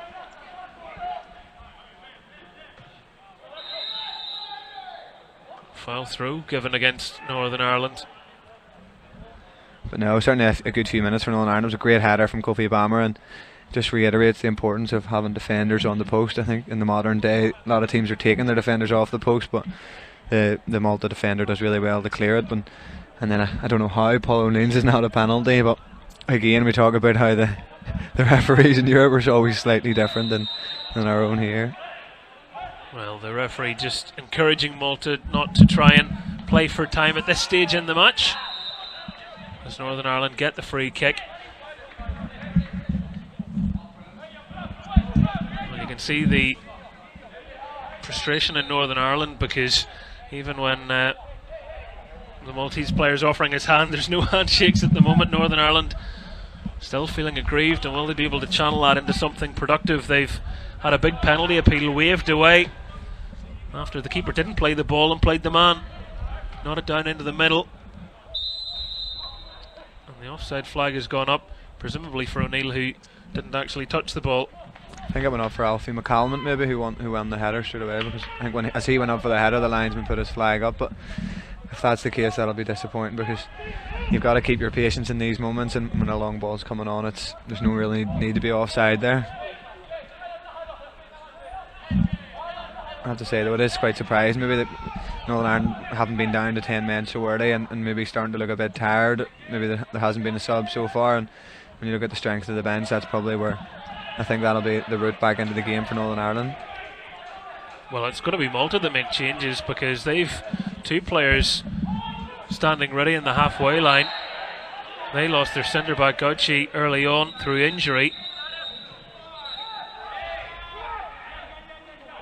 Yeah, but I mean, you look at that bench: Keelan Boyd, Mons, Barry Begley, the likes of Ryan Wade are all players you would think could make a really good, Jack Scott as well, all players that could make a good impact coming into this game, but as of yet we haven't seen them. Well, Northern Ireland go as far as trying to get the free kick in a different half and then give it straight away, and Galbraith didn't have as much time as he wanted there. That's really well done from Paul O'Neill. McCalmont will not be dispossessed there. McCalmont who has it, and it's searching across. Cousin Dawson getting it in, and another big chance goes begging.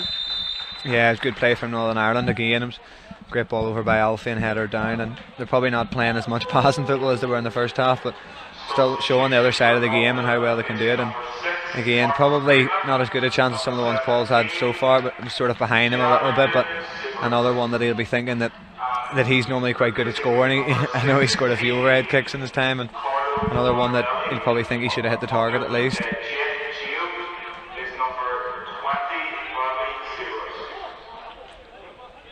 So Gianluca and Bradley Siberis both on, and off goes the goal scorer Marcus Grima and Jake Gio for Malta. Their second and third changes of the night. And once they're freshening up legs, John Schofield electing to keep things the way they are for now.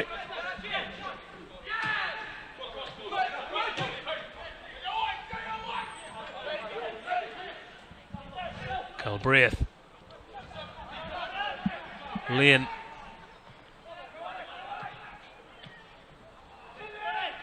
Smith and back it goes again. That's a good pass dug out by Lane.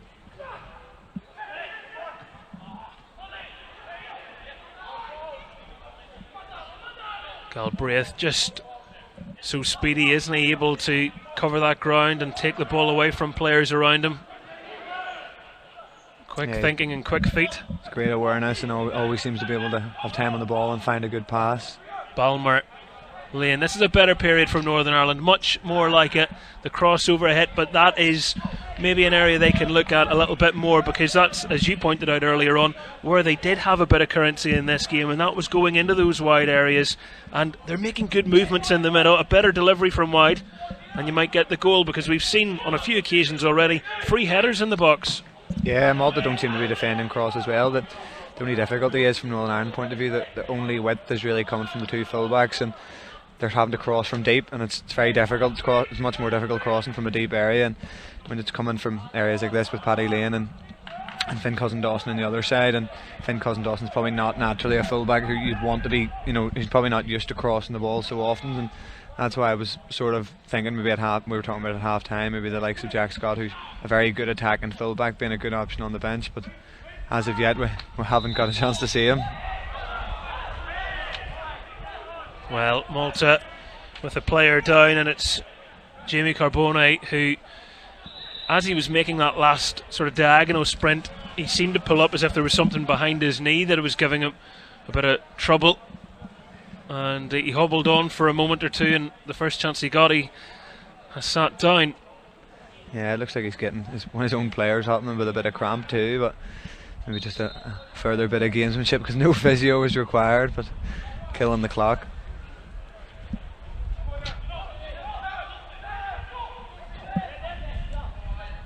Formosa. Galbraith. Well, he won the ball there, I would have thought, but the referee has taken a different view on things.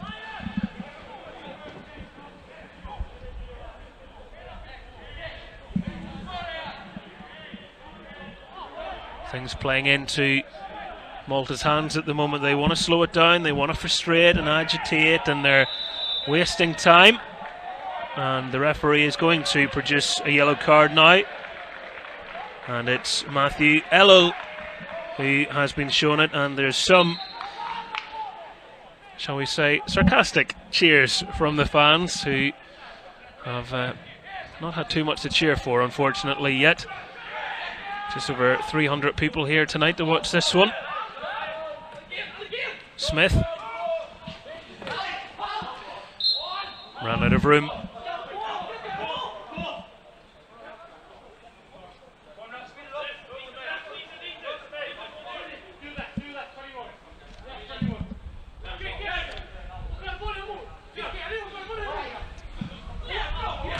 Northern Ireland have won both their games on home soil so far. As things stand, clearly this one not going their way. Certainly had the chances though. Malta have only really, I mean, it wasn't even a chance, it was a shot, really good shot from long range, but this goes back to, you can play all you want, it's only one stat that counts, isn't it? A bit like the senior game against Bulgaria in that way, where you go, well, they only had 2 shots really, yeah, with 2 screamers, and you lose the match, and that's all people talk about, isn't it? Yeah, and when you look back on the game in 3 or 6 months' time, it doesn't matter, all those things don't count, people look purely at the result.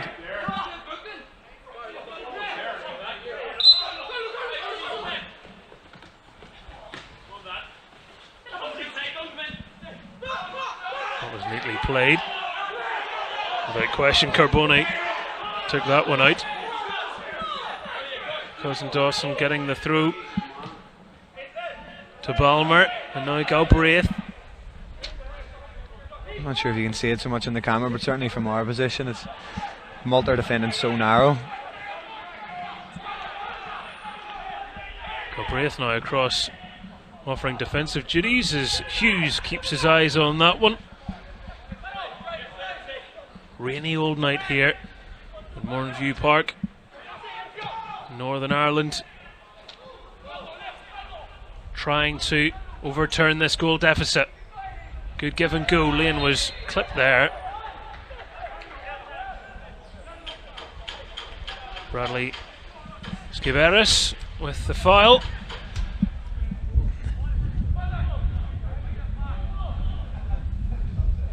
One of their double changes.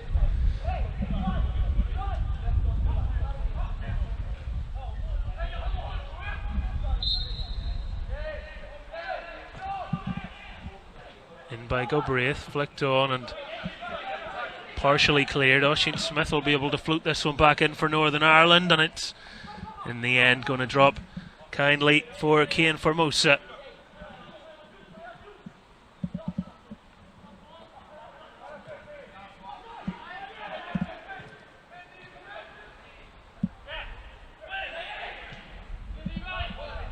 Back with the keeper now.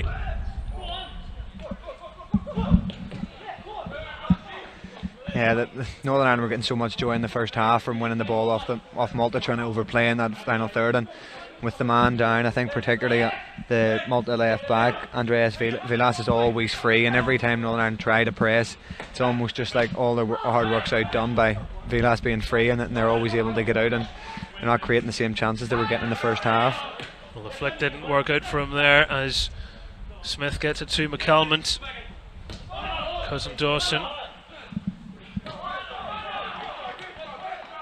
Well, I wonder how much longer Malta will allow Carboni to continue, because I do believe that he picked up an injury earlier on and he's hobbling bravely around there at the moment. He was preferred and given that chance to play tonight as the sole change from their previous match, and it It might just be a case of looking to the bench shortly, because I just don't think he's moving the smoothest. Northern Ireland won't be too worried about that. They're more worried about their own movement in the other half, where they have been knocking at the door, but so far haven't got the answer they want.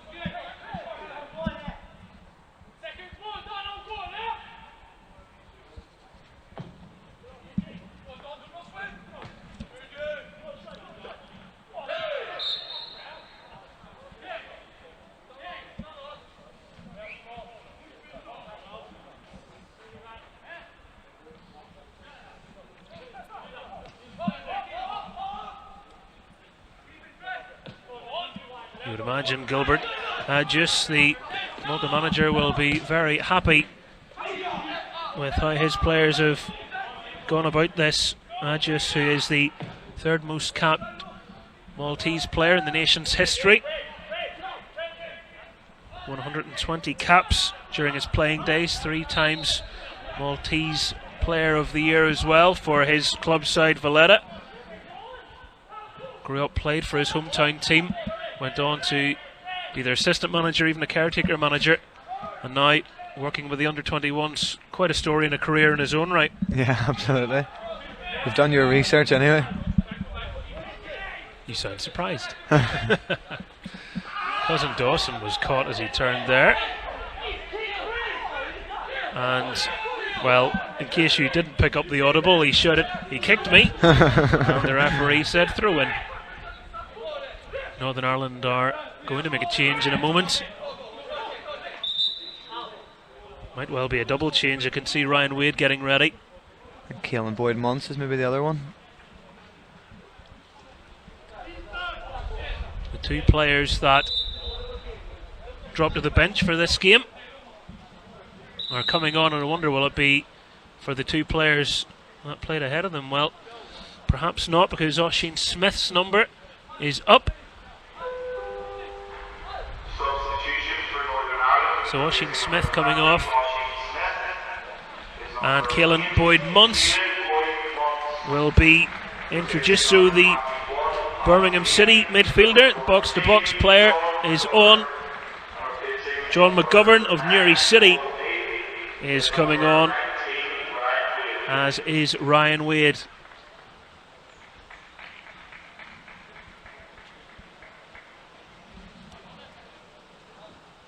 What do you make of those changes?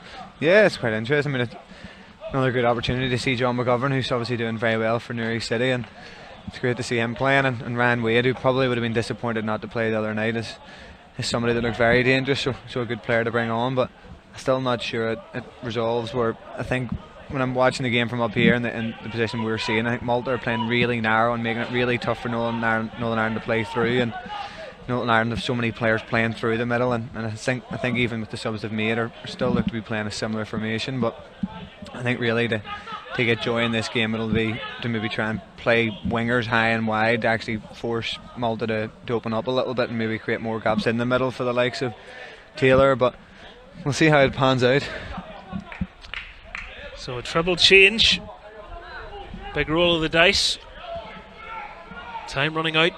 17.5 minutes left to play. Northern Ireland 0, Malta 1. In a scoreline that would see Malta move off the bottom of the group, Lithuania take their place, and Northern Ireland fall down to 5th, which was unthinkable at the start of the night, where they were hoping Spain would beat Russia and Northern Ireland could be looking to climb closer to 2nd place. But events elsewhere, Russia got their win, Slovakia got theirs, and Northern Ireland, starting the night in 4th, have it all to do with time running out.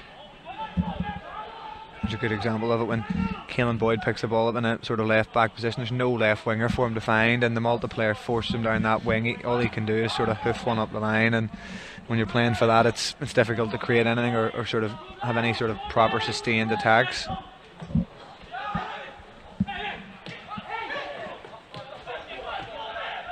Well, 2 of the players, as I was saying, that started in that 4-0 win, played so well in it as well, might have felt a little disappointed. I'm sure they would have naturally felt a little disappointed not to start here when Galbraith and Taylor come back into it. now are on the pitch, so if they do have a point to prove, now would be a good time to do it. Yeah, and the thing is too, at this level the games come so quickly after, you wouldn't know if there was any sort of knocks or injuries, but that's unfortunately the beast of football, that players, you know, could drop back down from the first team, and it is difficult. It's sometimes a difficult pill to swallow, but absolutely, as you say, they'll be looking to prove the point of why they should be in the next squad. These are the difficult decisions managers have to make.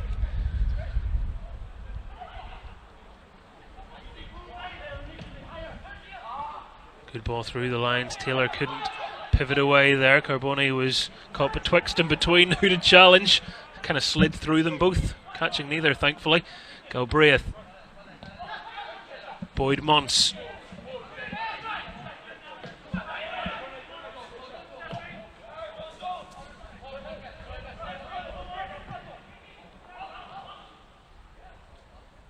Well, that will be the challenge for Northern Ireland now, won't it? Can they move a little quicker? Can they go through the gears as they try and find a way through?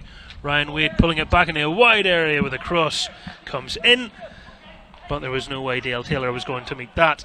Yeah, I have to say I'm surprised that maybe Paddy Lane had a bit of a knock or an injury, but he's one I'm very surprised they've taken off, because he's probably nearly the only left footer on the pitch. And now, as we talk about Northern Ireland needing width and trying to get in that wide area, there's a good example where they get high and wide in that wide area, and instead of Paddy Lane crossing it, it's Donnelly, and he's probably not as comfortable crossing that ball, and the delivery's probably not just what had been hoped for, but it's probably something that Northern Ireland probably missed in the last game. Lane's deliveries against Lithuania were superb, and I would have thought that maybe with pushing them higher up the pitch might have given them an opportunity to get good crosses in from that side and create chances, particularly with McGovern and Wade now on the pitch, who are both good in the air. Next stoppage in play, Malta will make another change. Balmer, he really has been imperious again, hasn't he? Hasn't put a foot wrong, Kofi Balmer. Winning his headers, you can see that regular senior football in him. Yeah, and I think since he's went to Larne, he's really improved as well on the likes of his passing and movement, and he doesn't get to do his long throw as much there, but certainly really readjusted his game, and someone that's very, very strong in the air. It was a poor challenge there, potentially a free kick. Balmer's was a fair one. The referee didn't see fault in the first one anyway, so Northern Ireland can play on. Boyd Mons.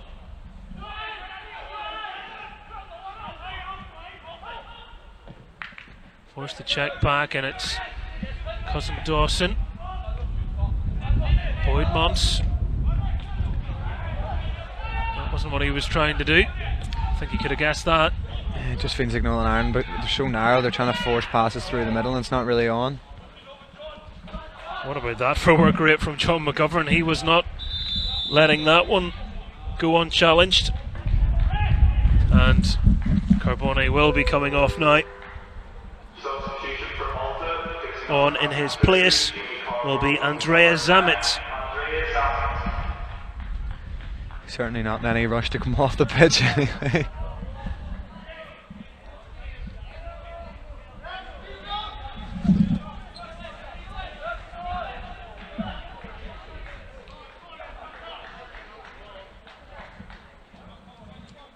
All this time's going to get added on.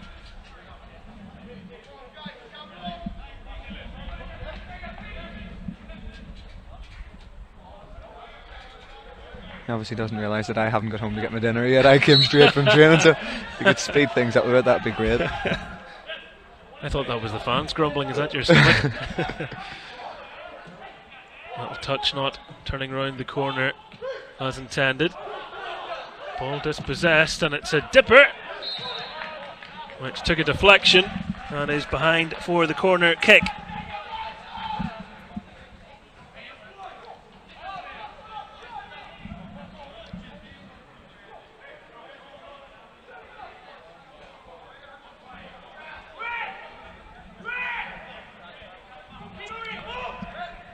Well, the players are just asking the referee, can things move a little quicker, please?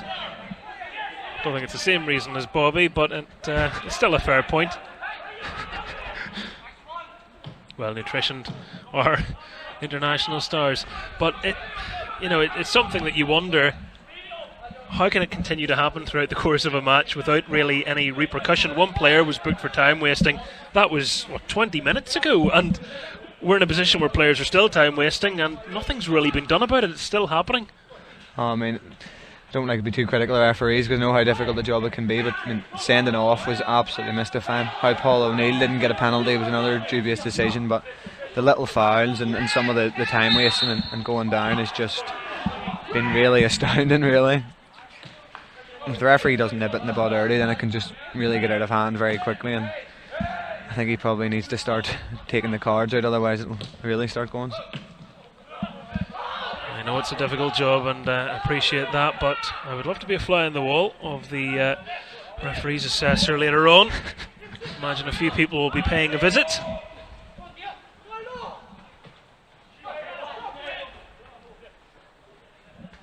To be fair to the Malta players, that I'd be doing exactly the same. The referee's the boss, and if he's not punishing you for it, keep the ball in your hand as long as you can before you have to play it, and it's the referee's job to speed it up, and yet again, very, very slow.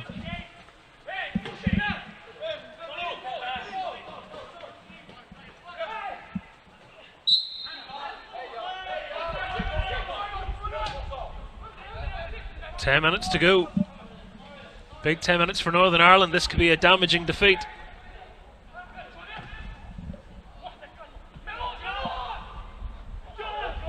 Malta thought they had time. They didn't. McGovern was there. He's got it to Cousin Dawson. I think that's a great opportunity. He could have probably crossed that into the box, but yet again they're sort of electing to try and go through the middle all the time, and that's where all the Malta bodies are. Congested in there. Difficult to break through that tight resolve. That's more like it with the delivery, and it just needed someone attacking it.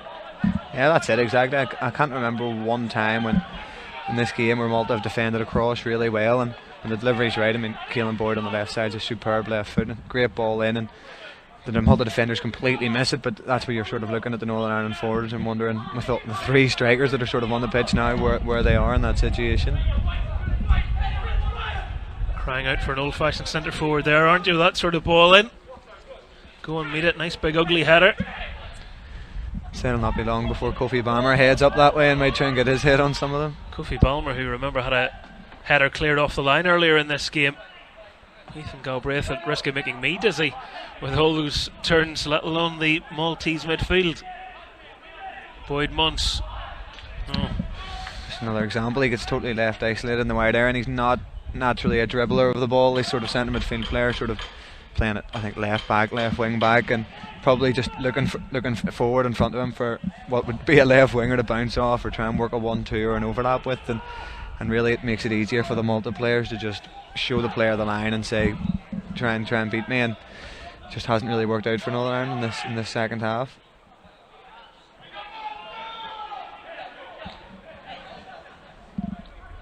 Well, the game plan of Gilbertagius has worked. This stage in the match, Northern Ireland rapidly running out of time to change their fortunes.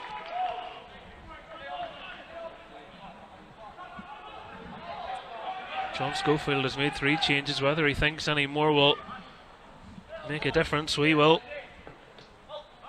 see in the not too distant future. McGovern was clipped there. And that's the sort of area that you're thinking Northern Ireland could do damage from. It's a cheap foul from Malta's point of view. John, who's a striker, was out in the wide right position with 2 men around him and didn't look to be going anywhere, but good opportunity now for Northern Ireland to get a good ball in the box from Ethan. Galbraith signalling in. It's not a good ball. Boyd Munce. Just a bit of confusion there from Alejandro Garcia. And Northern Ireland can go for the long throw. They won't care how they score. It only matters that they do. And a goal now, you never know how this game might finish. Long throw is in, it's fallen down. And it's a good save, you have to say, from Formosa to swat it away from Cousin Dawson.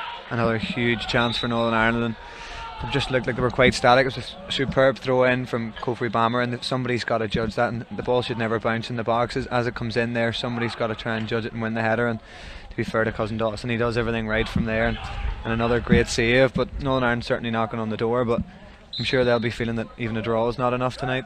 Well, he was close to his first international goal there, but denied, and that's a free header. Northern Ireland with another crack at it. Galbraith hanging it in. The bodies are climbing, and Northern Ireland have put it wide. Corner. It's a corner. That was a big chance. I think it was McGovern almost headed it like a centre back straight back at Ethan Galbraith, but I would like to see a replay of it because it was one of those you sort of didn't really believe happened, but it's a big chance for him, maybe 6-7 yards out, and just got a header that on target. Just as it drops there, you're thinking, where will it land? Boyd Muntz having to go all the way back to Hughes.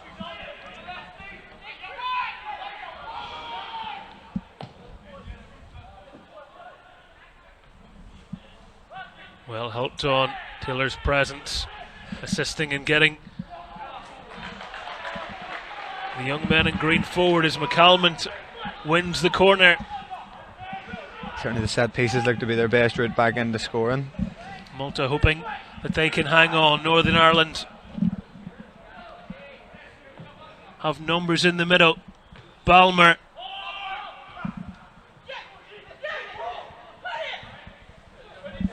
Galbraith steers it to Boyd Muntz. Well, Malta are really just sitting back at this stage now. You can't blame them for that. Cousin Dawson, inside it goes, and Northern Ireland just can't find that bottom corner. Taylor scuffs it and it drags across. It's great play, it's a good switch pass from Keelan Boyd Muntz, and Cousin Dawson does really well, and despite being a centre back, plays a really neat little pass in, and I think Taylor would be disappointed he didn't hit the target, and Ryan Wade just not quite anticipating it until the last minute. And another big chance for Northern Ireland, and if they want to have any chance of really qualifying through this group, I think even a draw is not enough. It has to be a win, and if that's the case, they need to get a goal, before injury time, because it's very difficult to score twice in injury time. So probably need to try and take one of these chances in the next couple of minutes, but good that they're creating them.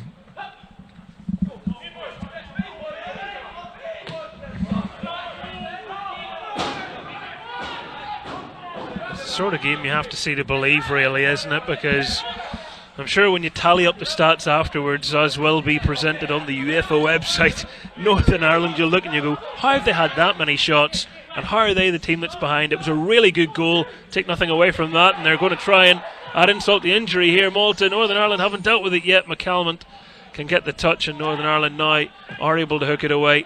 McGovern, very well done from him, and he's some engine in him too. Brilliant running from McGovern, somehow standing up despite the attempts to foul him. It's back with McGovern again, and he's just stabbing at that. That was a difficult effort for him, but that's the sort of energy, that's the sort of intent they need now. Yeah, it was exceptional play from McGovern. That's what they needed, and I think that's what they've probably lacked. They've so many ball-playing players that want to get the ball to feet and get into pockets and play little passes, but that's the first time tonight where anybody, probably bar maybe Trey Hume a little bit in the first half, has actually got the ball and driven at the Malta defence, and McGovern does so well there and drags the defence in and then plays the ball wide, and another good delivery from Keelan Boyd Muntz. And I think again McGovern possibly could have hit it first time. He takes the touch and then probably just doesn't get enough sort of venom or push on his shot, but another good chance for Northern Ireland, and I'm sure when they look back on the chances they've had, they'll not quite believe that they haven't been able to score tonight. Well, a game with missed opportunities will be more than tinged with disappointment should it stay as is. 2 minutes of normal time left.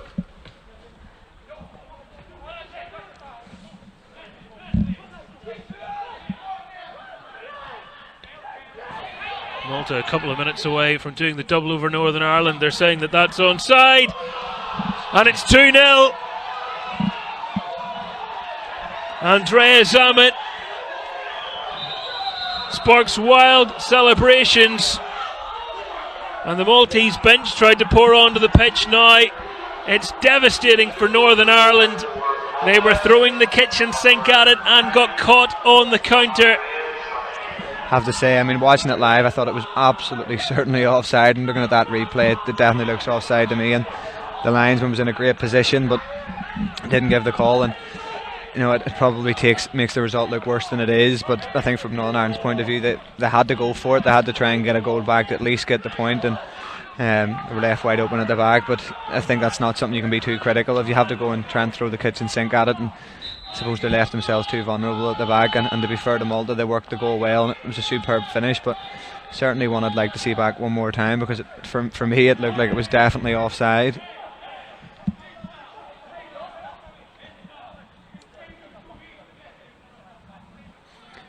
Yeah, just when you see it from here, it's hard when we don't see it just straight on the angle. But for me, from there, I think he looks like he's at least a yard or two ahead of Kofi Bammer at the moment the ball's played, and take nothing away from the finish, but it probably just the last dagger in Northern Ireland's heart. Well, they came in to the game tonight, Northern Ireland, full of confidence after putting Lithuania to the sword, and convincingly. They played brilliantly at the Ballymena Showgrounds. And with the big guns back in the team, with Galbraith and Taylor in, they felt more than equipped. They've had to play the majority of this game with 10 men. And they've had some big decisions go against them, not just the sending off a huge penalty appeal that was waved away after Paul O'Neill was clattered by the keeper in the box. The keeper who didn't get the ball. And Northern Ireland have 5 minutes to try and muster up some sort of minor miracle now, it must be said.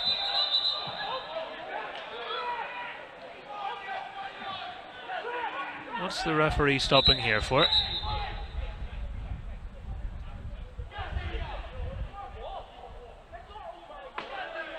Oh my! I think there was a Malta player with a head injury, and whenever the referee stops the game, if the ball's in the box, it's a drop ball, I think, to the goalkeeper. That's correct. So as Malta have tried to clear a dangerous ball, and it's dropping to a Northern Ireland player, the referee stopped it, and the Malta player stands back up, and the ball goes to the goalkeeper. I would love to read the referee's match report at the end of this, because I mean, the player clearly did have a serious injury there, and Northern Ireland on a good attack, and suddenly the ball goes to the Malta goalkeeper at the end of it all.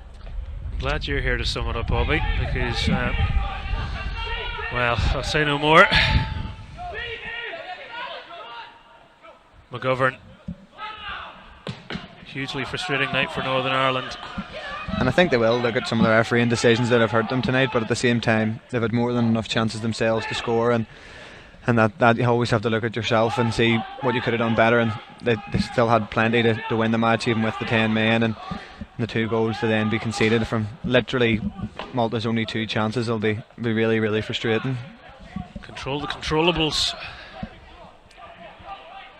Paul O'Neill with 3 or 4 different attempts, not able to hit the target, not able to get a goal, and you think if any of those go in, how the game changes. And Northern Ireland at this stage just trying to stave off conceding another goal, because that would really be bruising. It's lifted over the top. Vell is there. I must say, well defended by McGovern. John McGovern's been absolutely superb since he's come on. I mean, I know it's a disappointing result for Northern Ireland, but for a player in the Northern Ireland Championship to play in a game of this magnitude, and since he's come on, he's driven at the Malta defence, he's got at them, and he's been strong, and indeed really worked hard back and defended well. And I think he's been one of the probably positive out of tonight, and I'm sure if he keeps playing like this in his club form, then he'll be well in John Schofield's contention for the next camp in March. A player that his international manager has said has an old head on young shoulders. You can see that maturity in aspects of his game here. Obviously a player that Darren Mullen fully trusts and rates at Newry City, and Darren knows a good player when he sees one. I'd say he'll just be trying to keep hold of him in January if he's playing that well at this level. Northern Ireland, well, you can see tired legs, heads have dropped. That second goal has taken any remaining wind out of the sails, and coming into the match looking at it thinking, we lost out there 4-1, we'll not let that happen again. And granted, it isn't 4-1 and it hasn't been a poor display, but the scoreline reading Northern Ireland 0, Malta 2. Boyd Munce trying to bury it. Yeah, it really has been just a frustrating night in front of goal. I mean, it's Keelan Boyd Munce, another player with a superb left foot, and again doesn't hit the target. And these are players that, you know, they've played these games 10 times. Northern Ireland could have scored 5. You know, they've had plenty of chances and they've fallen to the right players. They've fallen to your Paul O'Neill's, Keelan Boyd Munce there, Ethan Galbraith and Alfie McCalmont, and even Dale Taylor. And they just haven't been able to capitalise on them. And I think at times they just haven't been able to use their width, you know, as well as they did the other day against Lithuania. And after such a good performance, it'll be so disappointing to lose again tonight. And you know, when you're playing against a smaller nation like Malta, to lose both games basically removes any chance you had of qualifying through the group. And for Malta, this is a huge result. You look at players that are playing, you know, in the youth ranks of Maltese Premier League and Maltese First Division clubs, coming up against people who, you know, they can look down and say Galbraith, Manchester United, McCalmont, Leeds United, players from Nottingham Forest. They can look at that and go, on paper they shouldn't have a chance, but they're the team celebrating as the full-time whistle sounds, and that can happen in football. It's not the team with the most chances that always wins a game of football. It's the team that takes their chances, and without question Northern Ireland players are unhappy with the referee. They're going to go and have a word, and they're doing it, I have to say, in a very measured, respectful manner, when you could forgive them for being a lot more upset with how things have gone here. And I would think John Schofield might be a bit more pointed when he gets to put his point across.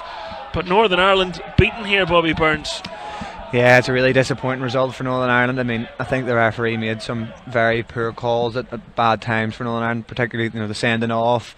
Indeed, the penalty that Paul O'Neill could have gotten, even maybe at the end, the second goal when Northern Ireland were pushing, that we could have been potentially offside. But and even just a number of small calls. But as you say, Northern Ireland have got to look at, you know, things they had in control and created a number of chances that they missed. And after the sending off, they struggled to create any chances and didn't look like they had any width. And at 1-0 down, this happens. Ball in, keeper comes out, just stonewall penalty, flattens Paul O'Neill.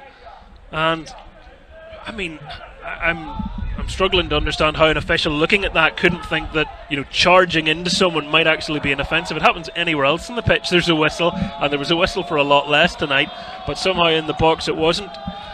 And, you know, whilst we watch the replays, Malta are sliding and celebrating with look, all the excitement, all the joy that they are absolutely entitled to have, because for them this is a massive result. They move off the bottom of the group, and I understand Northern Ireland fans don't want to hear it, but, you know, to offer fairness and balance, as a nation of underdogs ourselves, we can appreciate what it feels like when you get a scalp. And for Malta tonight, they've done it again. They've got another scalp, and for Northern Ireland, sadly, it's Northern Ireland again. Yeah, fair play to Malta. I mean, I thought they worked really, really hard. They put bodies in the line and defended well, and at the same time took their 2 goals very, very well, and they managed the game. And I think at times the referee should have tried to speed them up, but their game management was very good in terms of, in terms of trying to win the game, whether it be time wasting or sort of putting the ball into the corner flag. And fair play to them on the win. This is the goal that sealed the deal. Questions about offside, certainly you could see Cousin Dawson asking the question. The assistant kept his flag down, the same assistant who saw cause to send off Trey Hume. Make of that what you will, but the finish could not be questioned. It was well tucked away by the substitute, Andrea Zamet. It's a very disappointing night for Northern Ireland as they slip further down the group table, and it, you would imagine, all but ends any qualification hopes that they would have had. It hasn't gone to plan at Mourneview Park. Bobby Burns, thank you for your company. Thank you to you for watching as well. From all of us here in Lurgan, it is good night. The full-time score in this under-21s Euro qualifier, it's Northern Ireland 0, Malta 2.